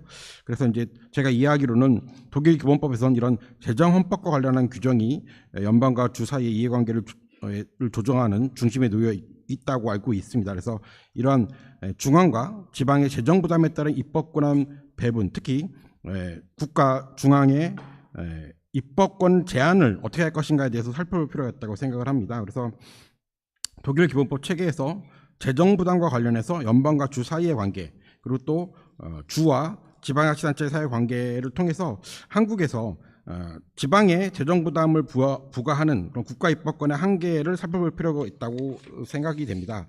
그래서 먼저 독일 연방제도에서 연방과 주 간의 그 독립적인 재정 부담 책임을 먼저 보면, 독일 기본법에서는 이제 그 독일법 104A조 이하에서 재정헌법 규정을 이제 두고 있고, 이 규정 이하에서 연방구적 재정 분야에서의 연방구적 관계의 중요한 규율을 하고 있는 것으로 알고 있습니다. 독일 기본법이 연방과 지방의 권한 분배를 상호간에 분명히 할 것이 요구됨에 따라서 이런 재정에 관해서도 중앙과 주 간의 재정에 관해서도 재정헌법 규정을 두고 있는 것으로 알고 있는데요. 그래서 독일 기본법 104A조 제1항에서는 연방과 주의 재정적 관계에 대하여 독립적인 재정부담 책임을 명확히 함으로써 연방과 주는 기본법에서 특별히 규정하지 않는 한 사무의 수행에 필요한 비용을 독립적으로 부담한다고 규정하고 있는 것으로 알고 있습니다. 또 이러한 이유로 독일 기본법 104A조 제3항에서는 입법자에게 계속된 사물 관할권을 행사하는 경우에도 제3자에 대한 금전급부, 금전적 가치가 있는 현물급여 또는 이와 유사한 서비스의 제공을 주의 의무로 규정하면서 그 비용을 주가 부담하도록 하는 연방법률에 대해서 각 주의 대표들로 구성되는 연방참사원의 동의를 받도록 제한하고 있는 것으로 알고 있습니다. 또 지방자치단체와 관련한 어떤 사무배분 원칙을 보면 독일 기본법 제28조 제2항에서는 기초지방자치단체의 지역 공동체 사안에 대해서 자기 책임으로 규율할 권리와 그에 따른 재정적인 자기 책임 원칙을 규정하고 있습니다. 이를 통해 이는 이제 지방자치제도 보장의 본질적 영역 밖에서도 지방 공동체의 사무와 관련하여 사무 배분에 관하여 규율하는 입법자, 즉 연방이나 주가 고려해야 할 헌법상의 사무 배분 원칙이 포함됨을 규정하고 있는 것으로 이해되고 있고, 그래서 이를 통해 기본법 28조 제2항 제1문에서는 기초지방자치단체에게 원칙적으로 지역 공동체의 모든 사무에 대한 권한을 보장하고, 같은 항 제3문에서는 지방자치단체에게 보장된 행정권한에 대한 재정적 자기 책임을 규정하고 있습니다. 이러한 사무배분 원칙은 국가성을 갖는 주가 주의 헌법 질서를 통제하는 원리로 작용해서 입법자는 특히 헌법적인 사무재평을 보장할 수 없을 때만 공동의 이익을 이유로 중요한 지역적 성격의 사무를 지방자치단체로부터 박탈할 수 있을 뿐이고 단순히 행정의 편의나 관할 집중을 이유로 해서는 지방자치단체의 사무를 박탈하지 못하는 것으로 이해되고 있습니다. 이러한 사무 배분 원칙에 따른 자치행정권의 보장은 재정적 자기책임 원칙으로 뒷받침되고 이를 근거로 대부분의 주헌법에서 주가 그 업무 수행과 관련된 재정에 대한 책임을 동시에 맡을 경우에만 지방자치단체 업무를 이행할 수 있다는 결론성의 원칙을 고려한 규정이 각 주 헌법에 포함되어 있는 것으로 알고 있습니다. 이러한 규정들은 독일 기본법 28조 제2항에서 보장하는 지방자치단체의 자치행정권을 제약할 수 있는 비용이 많이 드는 업무를 지방자치단체에게 이양하지 않도록 보호하고 있는 것으로 알고 있는데요.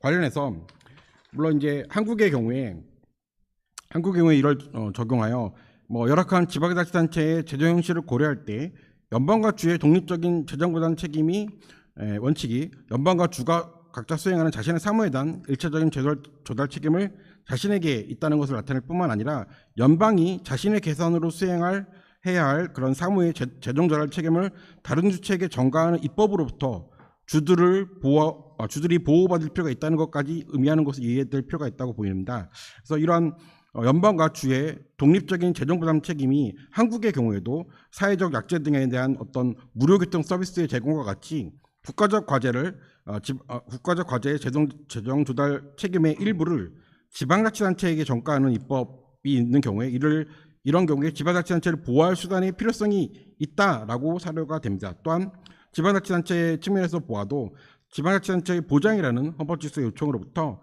재정적인 결련 없이 지방자치단체의 재정적 자기책임을 조회하고 지방자치단체의 재정 범위를 더욱 제약함으로써 지방자치단체의 자치행정권을 제약할 수 있는 그런 내용을 담은 국가 입법이 제정되는 것으로부터 보호될 수 있는 제도의 모색이 필요하다고 사료되는데요.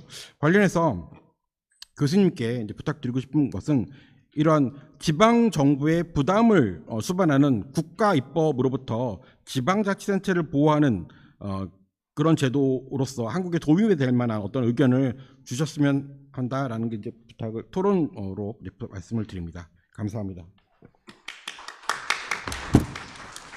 예, 고맙습니다. 두 분 질문을 간략하게 요약을 먼저 해드리면 우리 김남철 교수님께서는 한국은 연방국가가 아니라 단방국가임에도 불구하고 연방국가에서 현재 시행하고 있는 연방참사원이나 지방자치단체 헌법소원 같은 거를 도입했었을 때 과연 어떤 효과가 있을까에 대한 질문을 주셨고요. 그 다음에 우리 법제협력관님께서는 독일에서는 이 사무배분이 잘 명확하게 되어 있고 그것은 재정이 보장되어 있기 때문이다라고 말씀을 해주시면서 지방정부의 부담이 되는 입법을 막을 수 있는 어떤 제도적인 시스템 한국에서 이것을 도입할 수 있을까에 대해서 질문을 해주셨습니다. 프로페서 답변 부탁드립니다. Yeah, thank you so much for your comments. I must really say I'm surrounded here by three professors with a great expertise in German law, and I would just like to use the occasion to say that this is really a really great thing for Korea that you have such a strong comparative section in your academic research of the law, and it gives very much back to me coming here and to hear what you see in our law and how you discuss about, I think, problems that are structural, quite about the same. We have the same problems, the same functional problems, but of course with a different basis, a different cultural basis, how the political system is developed. That has also been stressed in this morning's presentation, that in the US the federal government was built by the states, and so it is in Germany. The Federal Republic of Germany has been founded by the Länder after the Second World War, and so the perspective is of course completely different from a Korean perspective, thinking from a unitary state back to decentralize or deconcentrate power and give something back, not meaning give something back, but giving something to the lower entities. While in Germany, the question, should we delegate, I think that was your point, Professor Park, that Article 28 delegated power to the municipalities. In our perspective, we would not say it delegates power to the municipalities, but we would say it's like the basic law guarantees this function that it already found before the constitution was made in the hand of the municipalities, and it respects, like it's a bit like a fundamental right. It respects this position and defends it versus the federal state and the Länder. And it's that was also your question, how to protect the local governments. It's in judicial terms, it's a bit like a fundamental right. And you really have that right. You can go to the Bundesverfassungsgericht and say, for example, I'm infringed in that, I say, basic right, and you have a full judicial control if the state or the federal government interferes with the right derived from Article 28, para 2. And so our perspective is, of course, different, but I think the problems are, of course, the same. And I tried to show in my presentation that the German federalism is not an absolute one, and is not, in a way, is a federalism for a state in which the people are still longing for unity and still longing for equal living standards, and are still, in a way, it's difficult for me, I'm not a native speaker, I use the word proud, are proud in a way of their national unity after 1871, when Germany was unified, and then 1990. And these are two important dates, of course, for the German history. And so federalism is always balanced with other principles and with the forces that want to have a more centralized system. And I think that that thing between the Federal Constitutional Court and the Federal Administrative Court, we have to see that from a perspective that sees the law as a living thing and not as something that is fixed one time and then stays as it is, it shows how it's like waves that go up and down, and you have a legal instrument like that coherence principle that I think is also from a theoretical point very difficult to handle. Yeah, because you take like political concept and you make it a legal measure. It's very difficult, but you have developed this instrument. You use it once, more or less once or twice, not more often, and then it is not abolished. Yeah, the federal administrative law did not say that this instrument would be invalid or would not exist. But it is, as you said, interpreted in a different way. Or better to say, the law is interpreted a different way. And so the principle does not longer set limits to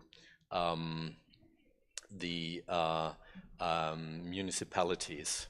So, and maybe in another 20 years, we find the coherence principle again. Maybe it's even in a shorter perspective, because this decision from the administrative court, the Federal Administrative Court, will now be taken to Karlsruhe McDonald's. I think it's McDonald's actually who did the claim, and I think it's taken to Karlsruhe again. So Karlsruhe will have to decide whether it overrules Leipzig in this specific case.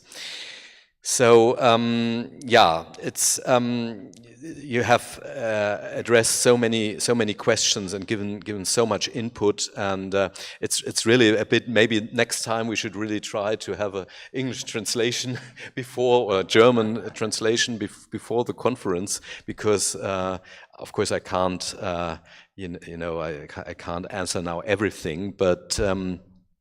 I remember Professor Kim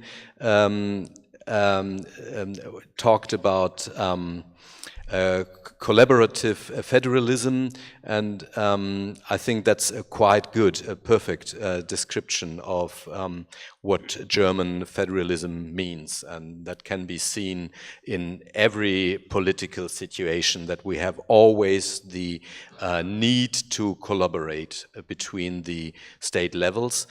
And we have, Professor Park, as you said, we have 3 levels of legislation, and that was also what Professor Rutig said in his presentation. We have to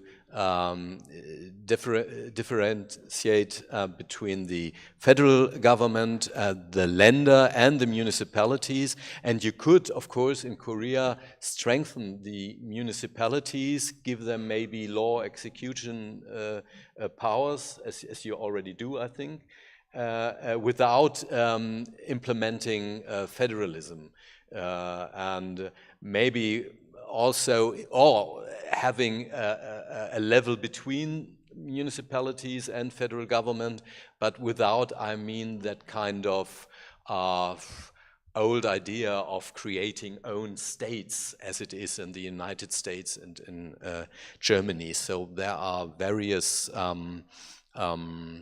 possibilities and lots of flexibility, I think. So I'm sure that I have not answered 10% of what you what you asked me, or what you said.